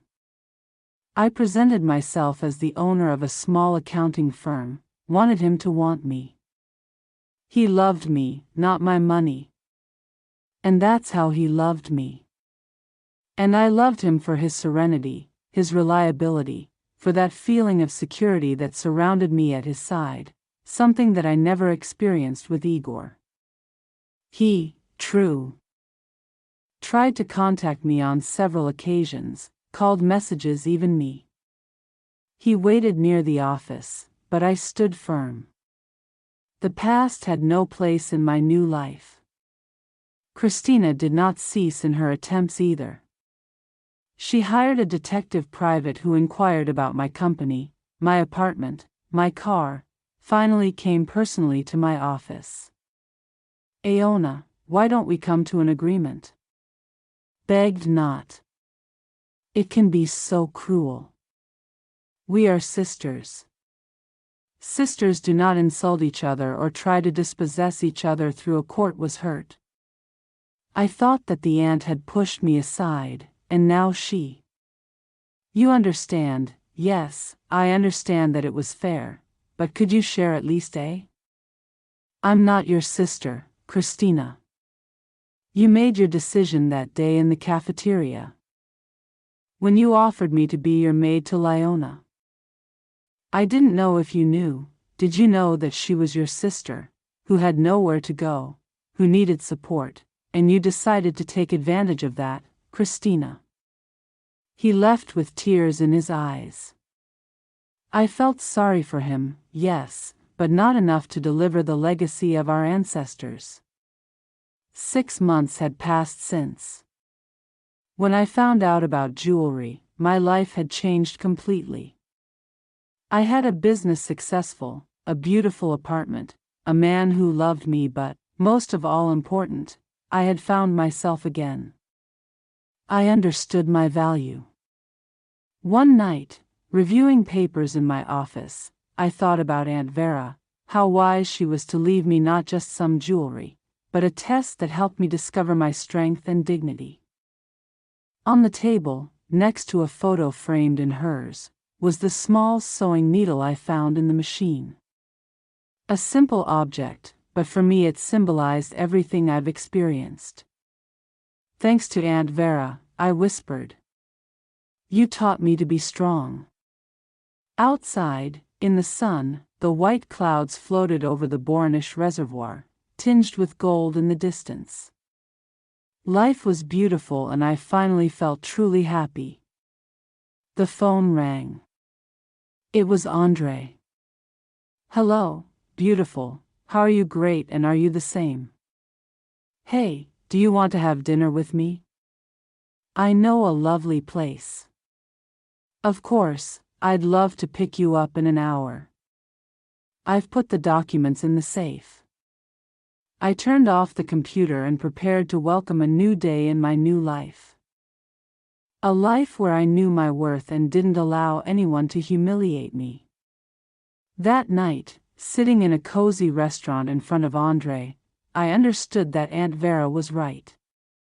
Not everything that glitters, it is not gold, nor is everything opaque tin.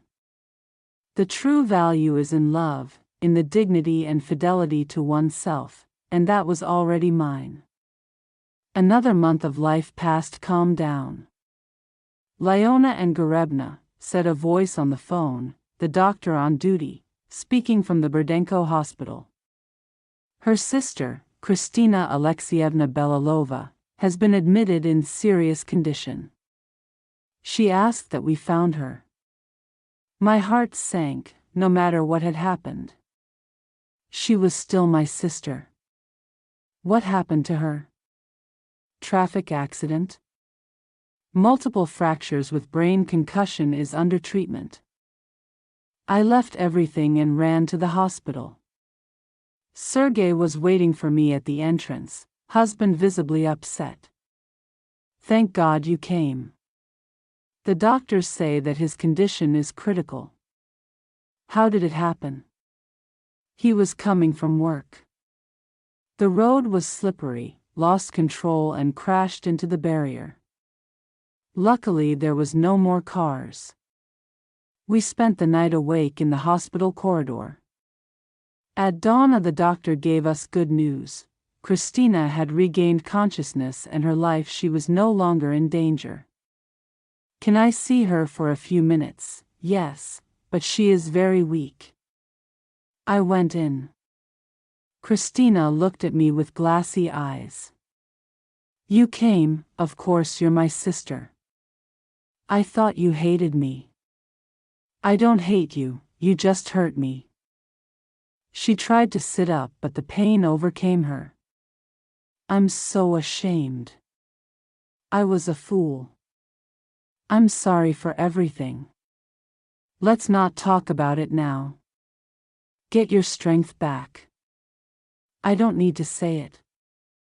When the car was flying towards the barrier, I only thought of one thing. I could die without asking for forgiveness. I took his hand with tenderness. I forgive you, Kristina. We are truly, truly sisters, despite everything. During the following weeks I visited her frequently in the hospital and little by little, we were recovering something more valuable than any inheritance, the broken bond of our family. The accident seriously affected my financial situation, sister. The treatment, operations and rehabilitation required enormous sums of money. Insurance only covers part of the costs. Sergei complained we will have to sell our aunt's apartment and we already sold the country house to pay for the first operation. I felt sorry for my sister, Serge. How much more they need for treatment? Doctors estimate about 3 million rubles, maybe a little less. I will help Serge. I could not believe what I heard. I will cover the medical expenses of Kristina, but why, after everything that happened? Because she is my sister and because Aunt Vera would never have tried that would leave a loved one destitute. The next day I transferred the money directly to the account of the Kristina hospital, burst into tears when she found out. Aliona will never leave you to forget. You don't have to remember it. Just recover and don't think about it again. Money is the most important thing in life, I promise you. But while I was taking care of my sister and my own life, new threats were brewing. Apparently Igor, by not to get anything through the court, decided to resort to other methods. All it started with minor annoyances. Someone scratched my car in the parking lot. Then we received a complaint from the Treasury for alleged accounting irregularities. The inspection did not find anything, but it did made him have a bad time. Then something much more serious happened one night. Returning from Andrei's house, 2 burly men in leather jackets were waiting for me in the courtyard of the building. Aliona and Gorebna asked one of them. Yes, and who are you? We have a matter to discuss with you. Come with us. What is it about? I don't know you. It's late to meet, said the second, taking a step towards me. We come from Igor Valentinovich. My heart gave me a twist. Igor had hired thugs, and what does he want now? What is rightfully his? You know what we spoke. Nothing is due to him. How come he wasn't surprised? The first is that your husband has the right to half of everything. Ex-husband, and the court determined that he has no right whatsoever. That's what the court said.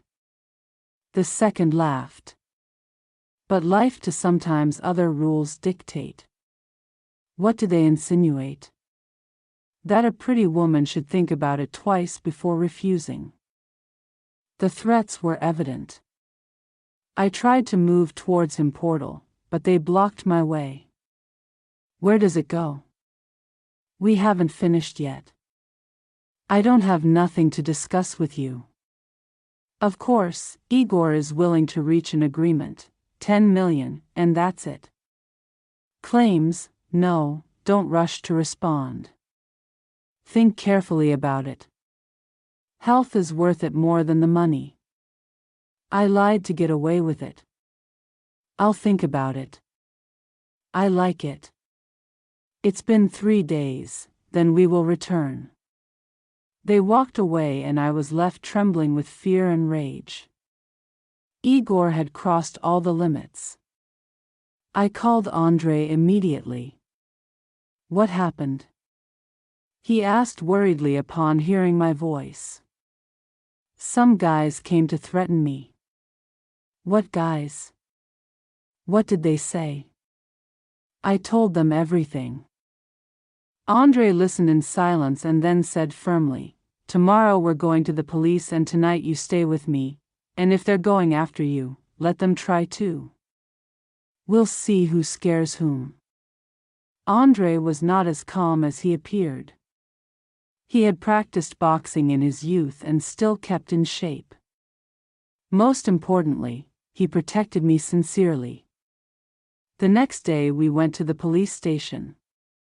The officer, after listening to my history, shook his head. There is no evidence that those men were sent by her ex-husband.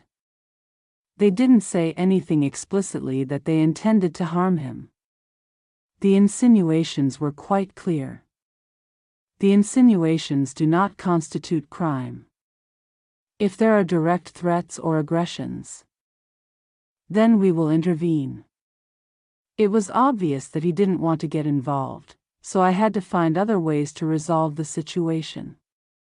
That night he called me Vladimir, Pablo Bach, Aliona and Garebna. I have news about the land in the Tula region. Good news, excellent news. The commission told me restitution has approved your request and will return a plot of 200 hectares in the Yasnogos district, 200 hectares, I repeated amazed, is a land. A huge and very valuable federal highway runs through there and it is close to the center regional. That land can be sold for a considerable sum. How much exactly? According to estimates preliminary, around 100 million rubles. I almost fainted. 100 M0000 was several times more than the value of the jewels. But the lawyer continued, there is a problem. The process of formalization will take several months and in the meantime you will have to resolve the problem with your ex-husband. Any ideas? A radical but effective meeting the next day was organized by Vladimir Pavlovich. Igor and I chose a cafe in the city center, a public place where an event would be unlikely to occur of violence. Igor arrived alone, but with an arrogant attitude, convinced of having the control. So you reconsidered, she said as she sat down. Yes, I nodded. I'm willing to come to an agreement with you. His eyes lit up with greed. How much are you going to give me? Nothing. What do you mean? Nothing, I babble confused. Instead of money, I offer you something else. Vladimir Pavlovich took out a tape recorder and pressed play. Igor's voice came from the loudspeaker. I'm willing to withdraw the divorce petition and return with you. We can live as before. My voice was heard. I don't want that. Igor insisted. Let's live together 8 years. That must mean something. The recording continued, could be heard clearly how he tried to manipulate me, pressure me to come back, by threatening and demanding money. What is that? He asked, palely, the recording of our last conversation in front of the building. I answered calmly. I turned on the recorder on my cell phone when you arrived. So what then, Vladimir? He played another recording. This time it was the voices of the 2 thugs who had threatened me. At the end, one said clearly, Igor Valentinovic is willing to settle for 10 million and we withdraw all the. Igor remained silent, aware that we had caught him. You see, said the lawyer, cooking someone to renounce an inheritance is a criminal offense with 3 to 7 years in prison. I didn't coerce anyone. So who hired those guys? They came on their own. They won't be able to prove anything, he replied, trying to regain control. We don't need to prove it. Vladimir smiled. We will only send the recordings to the investigation committee. They will take care of it. What do they want, finally, Igor? That you never come near Aliona again. And Gorebna replied, Lawyer, that you do not send anyone else and that you sign an official waiver of any claim to the inheritance. And if not, I do, then tomorrow these recordings will be in the hands of a researcher and for a week you will be in a pretrial detention center. Igor was silent for a minute, finally nodded, Okay, I accept. Vladimir Pavlovich took out a prepared document. Igor read it and signed it. With that he formally renounced any rights to my property and he promised not to bother me anymore. That's not all. I added. You must contact your friends and tell them the deal is off. But they want money for their work. That's your problem. Sort it out, but don't let them come near me again. Igor nodded, frustrated and defeated. He knew that he would not forgive me soon for that victory. But now he was tied by a signed document. Do you think he will fulfill his promise? I asked the lawyer, what word?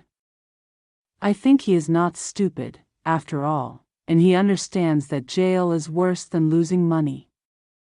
And sure enough, the next day the nasty men didn't come back. Igor apparently found a way to deal with them for a week.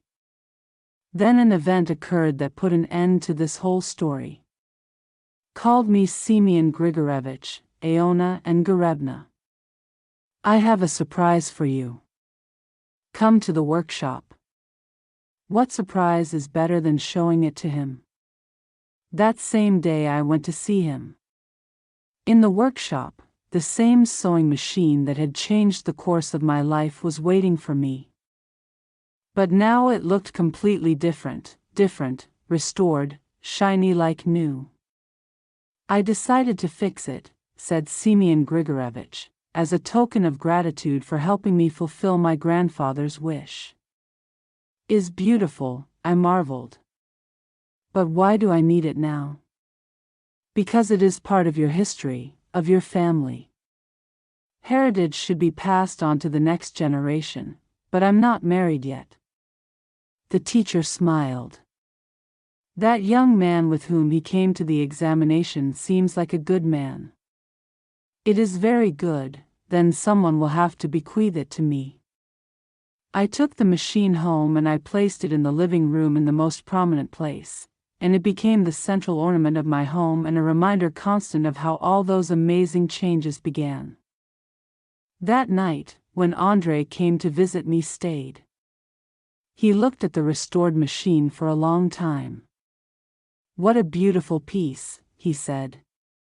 And the best thing is with history, not just history. I answered it was she who changed my life. So I told her everything, hiding the jewels, the trial with the relatives. Andre listened to me in silence, and when I finished he shook his head.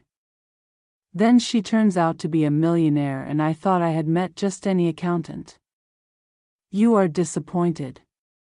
On the contrary, now I understand why you are so strong. Not everyone survives tests like that without losing their humanity. And you don't think I cheated on you? I think you had reasons to be cautious after what you experienced with your first husband. He came closer and Aliona hugged me. I want to tell you something. I love you, and I don't care if you're rich or poor, and I don't care if you don't have money. I smiled at him. Will you marry me? He asked soon. What? Yes, really, will you marry me? I looked at him, his sincere eyes, his kind smile, his safe hands. Yes, with him I felt protected and loved. And what your daughter, Liska, will say, she adores you. And she asked me when you are going to be her mother. Then, yes, I answered, I will marry you, kissed me, and then said to me, do you know? I think your aunt was some kind of prophetess. She knew that everything would turn out well for you. Yes, I knew many things. I nodded. The next day we went to register the marriage application. In the afternoon I went to the hospital to see Christina and tell her the news. My sister was already recovering and could even sit on a chair. Aliona was. He was happy to see me. How are you? Very well, I'm going to marry the builder for real with that same one, and I want to ask you to be my witness. Christina burst into tears. You have forgiven me. I told you we are sisters, and Aunt Vera would not have proven that we were at odds. Can I tell you something clear? I understood that the aunt was right. You are better than me, more noble, more stronger, more honest. Don't talk nonsense.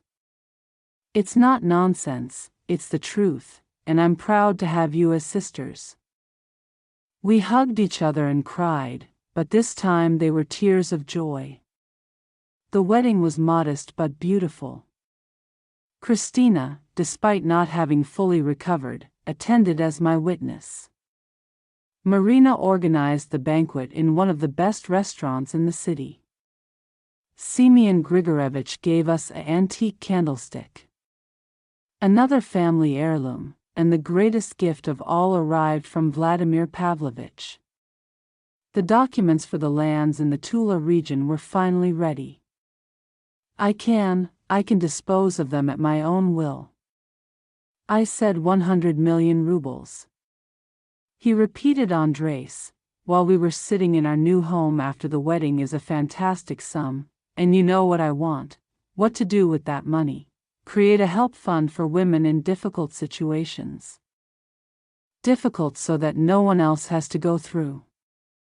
What I went through is an idea wonderful. And what will we call it? Aunt Vera Fund, in honor of the one who taught me to be strong? Andres kissed me tenderly. I love you, and I am proud that you are my wife. Outside, the first snowflakes were falling, covering the city with a white and silent blanket. Winter began, but inside me, the blossoming spring. My eyes fell on the sewing machine, placed carefully in a corner of the living room. Next to her, in a delicate wooden box, rested the modest iron needle that had started it. All those objects were witnesses of the path he had traveled, from dejection to hope, from humiliation to the dignity of solitude to love. Aunt Vera was right, not everything that glitters is gold, nor everything that is dull is lead. True riches are hidden, and to find them one must go through trials without breaking too. I understood something more. Family is not always defined by blood, but by those who stay by your side in the darkest moments, Marina Semyon, Grigorevich, Andres, even Christina Al. In the end, they all became my real family, and now I had a future full of hope and purpose, the aid fund, a life shared with the man I loved, and perhaps children to whom I could pass on the history of our family and teach them to be whole and brave. The story of the sewing machine was not over. She was ready to continue writing her new pages half a year after the wedding. When finally everything seemed stable and in balance, something happened that once the course of my life changed more. This time, however, it wasn't something bad, but more very enigmatic and fascinating. The call came early on a Saturday morning. Andres was still sleeping and I was already in the kitchen preparing breakfast. A number appeared on the phone screen, unknown from Moscow. Hello. I answered in a low voice so as not to wake my husband. Mrs. Aliona and Garebna Belousova, asked a male voice with a slight foreign accent. Yes, I hear you. My name is Pierre Duissa. I am a representative of the house auctions in Paris. Would it be possible to arrange a meeting? I have information about some family jewels that might interest your. Heart gave me a twitch. Only the closest people knew about those jewels. How did a Frenchman know about them? How did he get my number through from our representative in Moscow? We have been looking for the heirs of the Foki collection for some time now, and how did we do it they achieved? It's a long story. I prefer to tell it in person. I am currently in Moscow, but I can travel to Boron's, and if he accepts a meeting, my curiosity overcame the suspicion. Okay, when? Tomorrow, if it seems good to you, let's say at 2 in the afternoon. We agreed to meet in the lobby of the Marines Park Hotel. I gave him a description of my appearance and he said he would wear a dark suit and a red tie. What's wrong? Andrew asked, seeing my worried expression. When I woke up, I told him about the call. I don't like this at all. He frowned. How is it that a foreigner knows about your jewelry? He may be a scammer, it's possible. But we will meet in a place public. If I detect anything suspicious, I will leave immediately. I'm going with you, Andres, no need, I can handle it alone. I will go and that's it. I will sit nearby at another table, but I want to make sure you're okay. The next day we arrive at the hotel half an hour before the agreed time. At the time, Andres settled at a table in a discreet corner of the lobby while I took a seat near the entrance. At exactly 2 o'clock. A tall man of about 40 years old entered elegantly dressed in an expensive suit and a red tie, briefly observed the place and walked straight towards me to Aliona and Garebna asked in Russian with a marked foreign accent, Yes, it is me. I replied. Pua introduced himself, extending me a business card and kissing my hand politely. Nice to meet you, I said, noticing that the card looked authentic and showed the So Device logo and identified as a leading expert in jewelry. That reassured me a little. Can you tell me what brings you to me? I asked. Already sitting at our table, auction house has been tracking down lost collections of Russian nobility for years. Pierre began. After the revolution, thousands of families fled Russia, taking their family jewels. Many ended up selling them in exile to survive. And what does that have to do with me? The collection of the Volkonsky princes was considered among the most valuable in all of Russia, but since 1917 its whereabouts became a mystery. It was thought to have been destroyed or taken abroad. We learned about you thanks to the Moscow jeweler. Mikhail Alexeyevich Subrin came to us for a consultation to evaluate his jewelry. He showed us some photographs and we immediately understood that it was part of the Volksky collection. I was surprised to learn that the appraiser had revealed details about my jewelry somewhat unethical. Although understandable, in the face of a discovery of such magnitude. And what do they want exactly? Proposing a collaboration? What you have represents only a small fraction of what was the original collection. Took a thick folder out of his briefcase. Here is an inventory of the Volksky prince's jewels drawn up in 1916. The collection consisted of 237 pieces. When I opened the folder, I held my breath. There were descriptions and photographs of dazzling jewelry, tiaras and necklaces, bracelets, brooches, earrings, and among them mine. The tiara that was found in the hiding place exactly matched an image taken more than 80 years ago. Where is the rest? Part of it was sold in Paris during the 1920s by emigrated members of the family. Some pieces are in private collections in the United States and others in European museums. What do they propose? So gathering the collection, locating the scattered pieces and presenting it at an international auction would be a challenge, historic event. The estimated value could reach $200 million. $200 million, a huge figure, and my share as the legitimate owner would receive 50% of the total, plus an advance of $15 million upon signing the contract. I need to think about it clearly, but no, it may take a long time. Some pieces are already being auctioned, and if we do not act soon, it will be impossible to recover. The peer left me his card and copies of the documentation. Call me in a week. Don't forget that this is a unique opportunity, not only for not to obtain an extraordinary profit, but to restore a part of history. After his departure, I told André everything. My husband listened attentively and shook his head.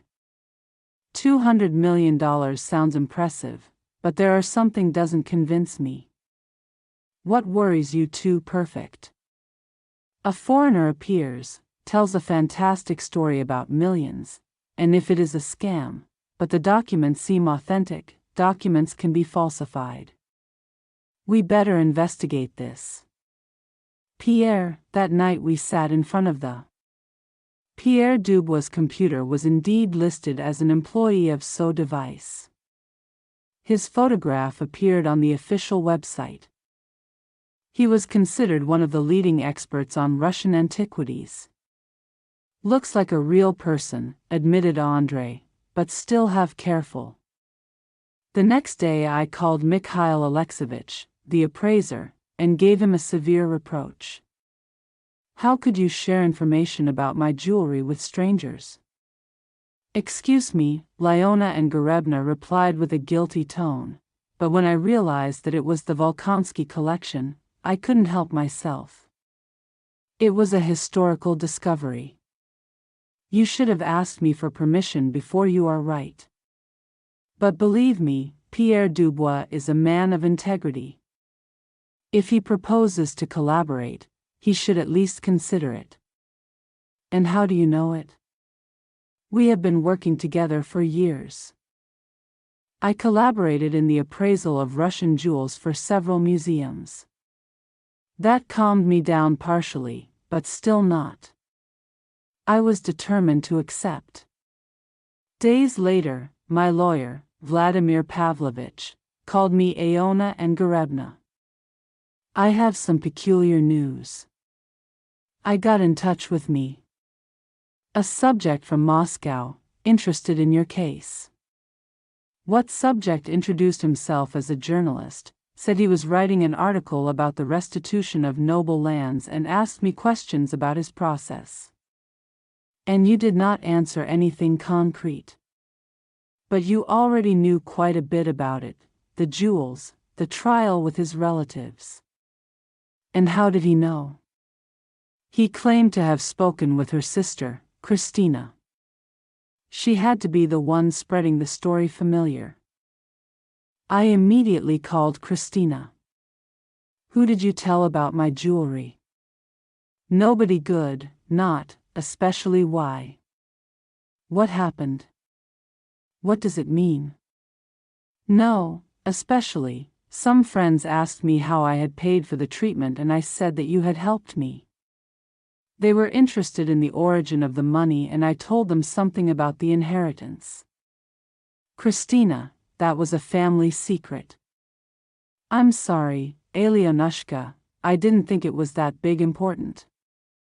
After talking to her I understood that the secret was no longer a secret. The rumors about my jewelry they had spread throughout the city and from there to Moscow and beyond.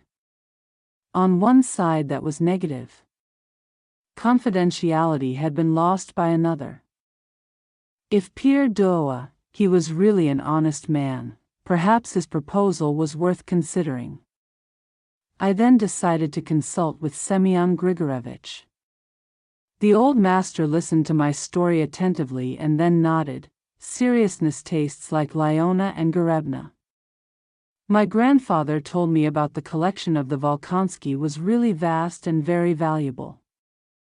So do you think Pierre is telling the truth about the magnitude of the collection? Yes, but about the current whereabouts of the other pieces? That remains to be seen. Investigate it. How do I have an acquaintance at the Hermetic, who is an expert in Russian jewelry, the 15th to 19th centuries? Perhaps he will know something.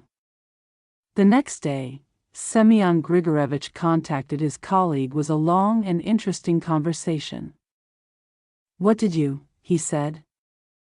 I asked when he hung up that the Volksky collection was indeed dispersed after the revolution. Some pieces reappeared at European auctions during the 1920s and 1930s, but most of them were lost without a trace. And my friend Pierre Duois knows them well, says he is a reliable expert, has never been involved in fraud. But lately Sov is buying Russian jewelry very aggressively. Suspicions that they are preparing something important. What kind of operation? Perhaps a large thematic auction of jewelry? Russian imperial coins are highly coveted among collectors. That would change everything if Pierre really was. By organizing a big auction, my collection could become the centerpiece of the event, and that meant no, not only $1 million profit but also international recognition. But on the other hand, I really wanted that kind of fame. Until now my life had been calm and balanced. Of course, it would be wonderful to win $100 million, but it was worth it at my expense. Privacy. I talked about it with André during dinner. Do you know? I think not. You need that money, he told me. You already have enough resources to live happily, but it's millions of dollars. And what do you plan to do with them? Buying islands in the Pacific could. Expanding the aid fund to assist many more women is a good idea, but think about the other side. As soon as the story hits the press, the journalists, the curious, even scammers, will start to bother you then. Do you think I should not get involved? I think you should take the decision, but it is worth reflecting carefully. I spent several days giving it turns. On the one hand was a unique opportunity to do historical justice, and receiving a colossal sum from the other meant losing peace of mind and facing uncertain consequences. The answer came unexpectedly. During an evening walk into the dam of the reservoir, suddenly knew with total clarity what André had to do. What if we do something different? What do you mean? Donate the jewelry to a museum? People admire them. Their history is studied. André stopped and looked at me with admiration. It's a wonderful idea. But are you sure we're talking about millions of dollars? I am. I have it enough to live, and these jewels do not belong only to me, but also to the Russian people to stay in Russia. And which museum will you donate them to? The Hermetic is where they should be. The next day I called to Pierre de Boa. Have you made a decision? Mrs. Velasova asked excitedly. Yes, but I'm afraid you won't be happy. What do you mean? I'm going to donate the jewels to the Hermetic. I want them to stay in Russia. There was a long silence. Madam, are you aware of the amount you are rejecting? Yes, but the money is not everything in life. Think about it carefully. It is a unique opportunity. I have already thought about it. Your decision is firm, I understand, sighed Pierre. I can't say I'm not disappointed, but I respect your choice. Thank you for understanding. After the call, I contacted Hermetic. The conversation with the director was warm and enthusiastic. Mrs. Velasova is an extraordinary donation. The Volkonsky collection will have pride of place in our exhibition on one condition, I interrupted. Which one? Together. There should be a plaque on the display case that says donation from Aliona and Gorebna Velasova in memory of Vera Grigory Ibna Kobalenko. Of course. Would you like to do a small ceremony with the press? No thanks, I prefer something discreet, without noise. A month later, the jewelry took their place in the Hermetic. I traveled to St. Petersburg for the private awards ceremony reserved only for the museum staff. While I stood in front of the display case with my family's treasures, I felt peace and joy, had indeed given up a fortune, but those beautiful pieces now would make thousands of people happy and they wouldn't be locked in a safe. Do you regret it? He asked me. André, on his way home, felt no regrets. On the contrary, I was convinced I had done the right thing. I am very proud of you, my husband said, kissing me tenderly. When I arrived, a surprise was waiting for me. Grigorevich gave me a small mahogany chest as a gift too. It's a family heirloom. My grandfather explained. He made it for his great-grandmother, who I kept letters and small jewels in it. Inside the chest I found an old letter that had yellowed with time, written in French, but André helped me translate. It was a message from me, great-grandmother Elizabeth Romanovna Konska, addressed to her daughter before her death. Dear girl, when you read these words, I will no longer be by your side. Transmit to you the last teaching of our lineage. True wealth is not in gold or jewels, but in love, honor, and the memory of our ancestors. Money goes and it comes, but the lineage remains. Take care of our history. Transmit it to your children and never forget that you are the heir to a great family. When you finish reading, I realized that I had done exactly what my great-grandmother would have wanted, to preserve the memory of our lineage, bequeath treasures for the common good and resist the temptation of easy wealth. That same night, I received a call from Christina to Leon. Is it true that you donated the jewels to the museum? Yes, it is true, but there were millions. They were. So what are you crazy, aren't you, Christina? I finally understood what mean the true values go, murmured my sister.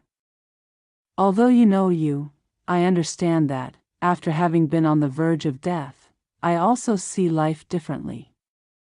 I'm glad to hear it, and thanks again for your words that day. They helped me a lot. We are sisters, Christina, and I am proud of you. That night, while I was looking at the machine, Aunt Vera's sewing, I reflected on the path taken. A year ago was a abandoned and penniless woman was now a successful entrepreneur, a wife, happy, someone who had found his place in the world. The journey was not easy. I had to face betrayals, humiliations, fears, but each test made me stronger. I learned to distinguish what true from false, to sincere people from fakers.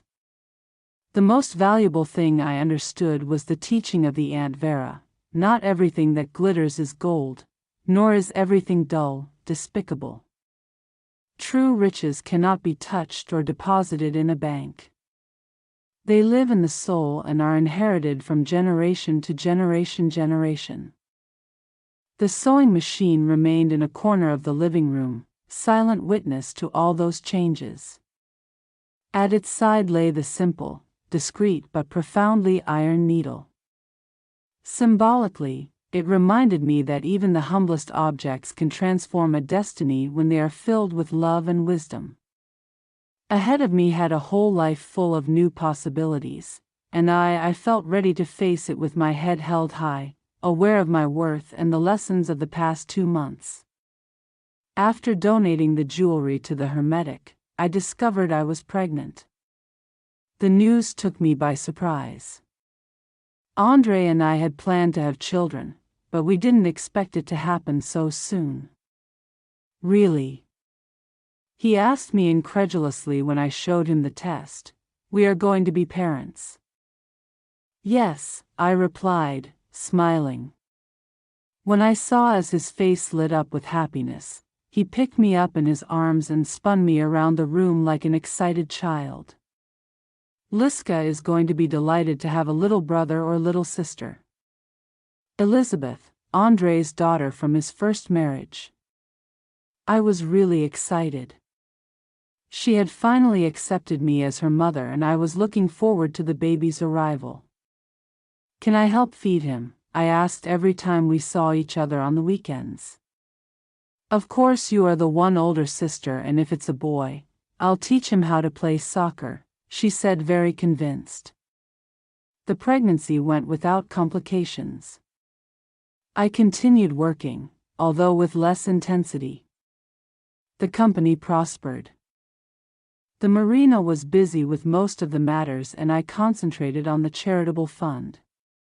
The Aunt Vera Memorial Fund had already provided assistance to 20 women who were going through difficult situations, some of whom received financial support, medical treatments, others for the education of their children, and many found in us a support, moral and legal advice. One of the beneficiaries, Oksana, moved me especially. A 35-year-old mother of 2 had fled an abusive husband and she found herself on the street with no means to survive. It was the fund that helped her. Wasn't it you who saved me? Aliona and Garebna told me, it was you who gave me an opportunity. And how do you think I could understand what you needed? Because you yourself lived it. You confessed to me. That's why you know how hard the work is. In the end, it filled me with deep satisfaction to see how these women regained strength and confidence, how they rebuilt their lives, was more valuable than any sum of money. In the 4th month of pregnancy, something happened that brought back memories of the past. Called me, an unknown man who introduced himself as the son. Igor's name is Maxim, said. Maxim Igorevich Morozov, I am the son of his ex-husband, knew that Igor had a son from his first marriage, but had never told him. I know you, I hear you. I answered cautiously. Could we see each other? I need to talk to you about my father, about what exactly? I would prefer to explain it in person. It is important, we agreed. We met in a cafe. Maxim was a young man in his 20s with features similar to those of his father, although with a friendlier expression. Thank you for accepting this meeting, he told me, sit down. I have hesitated a lot to contact her. And what is it about? My father is very bad since everything that happened with the inheritance. In what sense has he started drinking again? He lost his job, my mother says. Who keeps blaming himself for having lost you? I felt sorry for Igor. Despite everything we've been through, Maxim, I understand how hard it must be to see his father like this, but I can't do anything. Nothing. I'm not asking for help. I just wanted you to know that he's very sorry for what he did. Too late for regrets, I understand, but could I forgive him? Not for him, but for yourself? My mother always says that resentment only destroys the one who carries it. Maxim seemed like a good boy, he was. It was obvious that he was suffering for his father. Do you know what Maxim said after a pause? I have already forgiven long ago. I hold no grudge really. Really tell him. No, I hate that he wants to rebuild his life, that he tries to find a new path. I wouldn't accept seeing him. No, it wouldn't be good for neither of us. Let each of us follow our own path. Thank you, he said relieved. I will pass on your words to him. After that meeting, I thought a lot about the past. If Igor had behaved very well, bad. But deep down he had already paid for his mistakes, on the other hand, had found the peace and happiness. Maybe, after all, that was how it was supposed to happen in our 6th month of pregnancy, we were told that we were expecting a girl, and we didn't hesitate for a second to name her Vera, in honor of the aunt who had transformed my life. Vera Andreevna Belosa, said my husband with emotion. It sounds beautiful and symbolic. Aunt Vera gave me a new life. That is, little Vera continued that tradition. When Christina found out about my pregnancy, she was beside herself with joy. Can you imagine I'm going to be an aunt? She exclaimed excitedly. I'll teach my niece everything I know, only good things. I joked. Of course. Good, I'm reformed now. I laughed, and indeed my sister had changed deeply after the accident. She became calmer and more compassionate from chasing money and even changed his profession. Now he was teaching at a school instead of dedicating himself to business, real estate, confessed to me. While I was still hospitalized, I thought a lot about life. I understood that the most important thing is not how much money you have, but how many people love you. Wise words, I learned them from Aunt Vera. It's a shame I understood it so late in life. In the 7th month of pregnancy, another significant event occurred. They called me from the Boron's mayor's office to inform me that she had been included in the list of honorary citizens of the city. Why, did I ask? Surprised by her work, philanthropic, and for having donated historical assets to the museum. They explained to me I want tributes. I said the ceremony will be modest, only a diploma will be given and a short speech by the mayor will be read, and the ceremony was intimate. The mayor spoke a few warm words about my contribution to the cultural development of the city and gave me a diploma and a commemorative medal to Aliona Ygorebna has set an example of how the historical legacy should be treated. He said, by donating the jewels to the museum you have preserved for future generations. After the ceremony, an old woman approached me. Excuse me, are you Vera Grigory Nakobalenko's relative? Yes. I am her niece. I am Nadezhda Petrovna Efimova, a friend of her aunt. We worked together in the workshop when we were young. My aunt would love to talk. Many of you always said that I was a special girl with a good heart, and he was not wrong. Look at what he did with the inheritance. He did not squander it, but transformed it into something noble. Thanks, I'm glad to hear it. Can I tell you something about your aunt? Of course Vera didn't let you. The sewing machine happened to know about the jewels, of course, but the most it was important for her to pass on her family history so that she would know where she came from and feel proud of her family roots, wrote it to me in a letter. Also, wanted to test you. See what? What would you do with wealth if you would become selfish or remain generous and compassionate and watch from the beyond? I smiled. What do you think? Nadezhda Petrovna replied with an enigmatic smile. That meeting made me reflect once again on the wisdom of seeing. Grigorievna not only left me an inheritance, it gave me the opportunity to find myself, to discover my strength and my purpose. In the 8th month of pregnancy, I completely disengaged from the company and left the management in the hands of Marina. My friend was doing magnificently, even better than me. Aliona, don't worry about the business. He told me. Dedicate yourself to your son and your family. I'll take care of it here. Are you sure you can? More than safe, and I also have an excellent assistant, Dennis, from the office next door. Well, actually, we are coming out really. What a joy. Tell me everything. He is a good man. Divorced like me, without children, but with. We want to start a family. We met a month ago when he helped me with the computer. And how are things going? As we were going home, I felt completely at peace. I didn't regret it at all. On the contrary, I knew that I had done the right thing. I'm very proud of you, Andrei said before kissing me. When I got home, a pleasant surprise awaited me. Semyon Grigorovich gave me a gift. A small mahogany wooden box is also a family heirloom. My grandfather explained that he made it for your great-great-grandmother. She kept her letters and some jewelry in the box.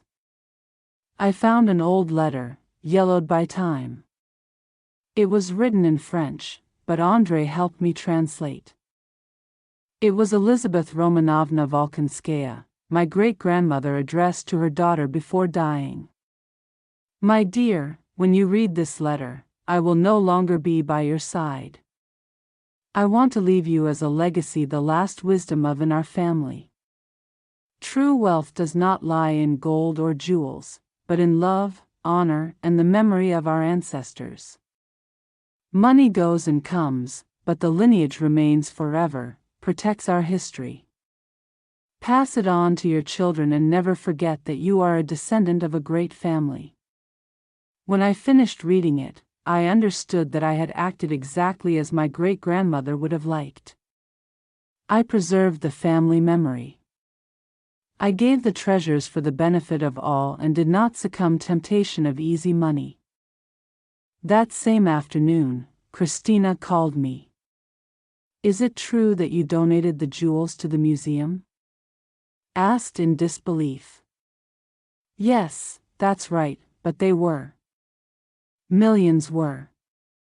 So what, did you go crazy, didn't you, Christina? I finally understood what really matters. Go, he said, shaking his head, although you know I understand you. After the accident, I also began to see life with different eyes. I'm glad to know it and let me give it to you. Thank you again for being by my side when I needed it most. We are sisters, Christina, yes, and I am proud of you. That night, while looking at Aunt Vera's sewing machine, I thought about everything I had experienced. A year ago was a broken woman, abandoned and penniless. Was today a successful businesswoman, happy wife, a person who had found her place in the world. The path was not easy, betrayals, humiliations, fears, but each obstacle made me stronger and taught me to distinguish the true from the false, recognize genuine people and discover those who were just pretending. The most important thing I learned was what Aunt Vera always said, that not everything that glitters is gold, nor everything that is dull is lead. True treasures cannot be touched or kept in a safe. They live in the soul and are passed on from generation to generation. The sewing machine was still in the corner of the living room, silent witness of all the changes. Next to her, one simple iron needle, discreet but with incalculable value for me. He remembered that even the most modest objects can change destinies when they are charged with love and wisdom. And by ahead of him lay a whole life full of new opportunities and discoveries. I was ready to receive her with my head held high, knowing who she was and honoring the lessons of the past. "What do you think, Andre?"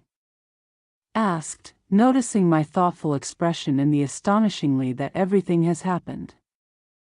A year ago I thought my life was over and it turned out that was just beginning. That's because you didn't give up, you fought, you searched, you trusted, and because I had a great teacher, my Aunt Vera. She taught me the most important thing is that happiness is not in money but in the love, that true strength is not in the fists but in the character, and that the most valuable inheritance is the wisdom transmitted from heart to heart.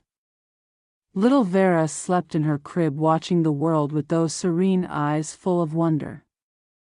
He seemed to understand that he had born into a family where she was deeply loved and great things were expected of her.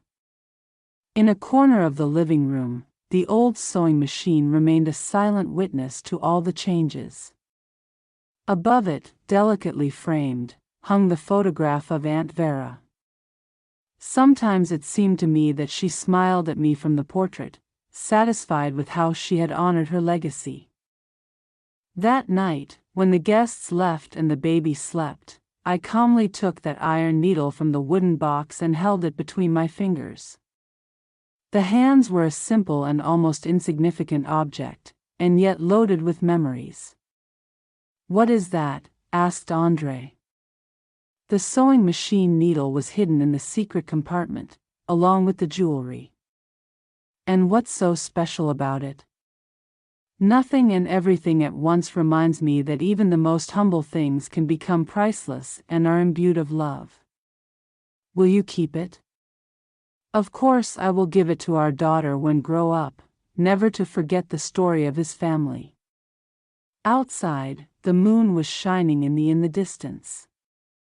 The murmur of the night, silence caressed the sleeping city. Inside the house reigned the warmth of home, peace and love. Life was beautiful, and I knew the best was yet to come. Tomorrow would be a new day, diapers, walks, housework, but now every day had a purpose, a renewed joy. In that also lay the aunt's wisdom. Vera will teach me to value the joy of the simplicity, of the human, of the true. Yes, this story touched your heart. Leave your like and subscribe to the channel. Here you will find more stories of women, brave people who did not give up, who fought and triumphed. And remember, you are stronger than you imagine. You are worthy of love and respect. Don't let anyone treat me badly. Take good care of yourself.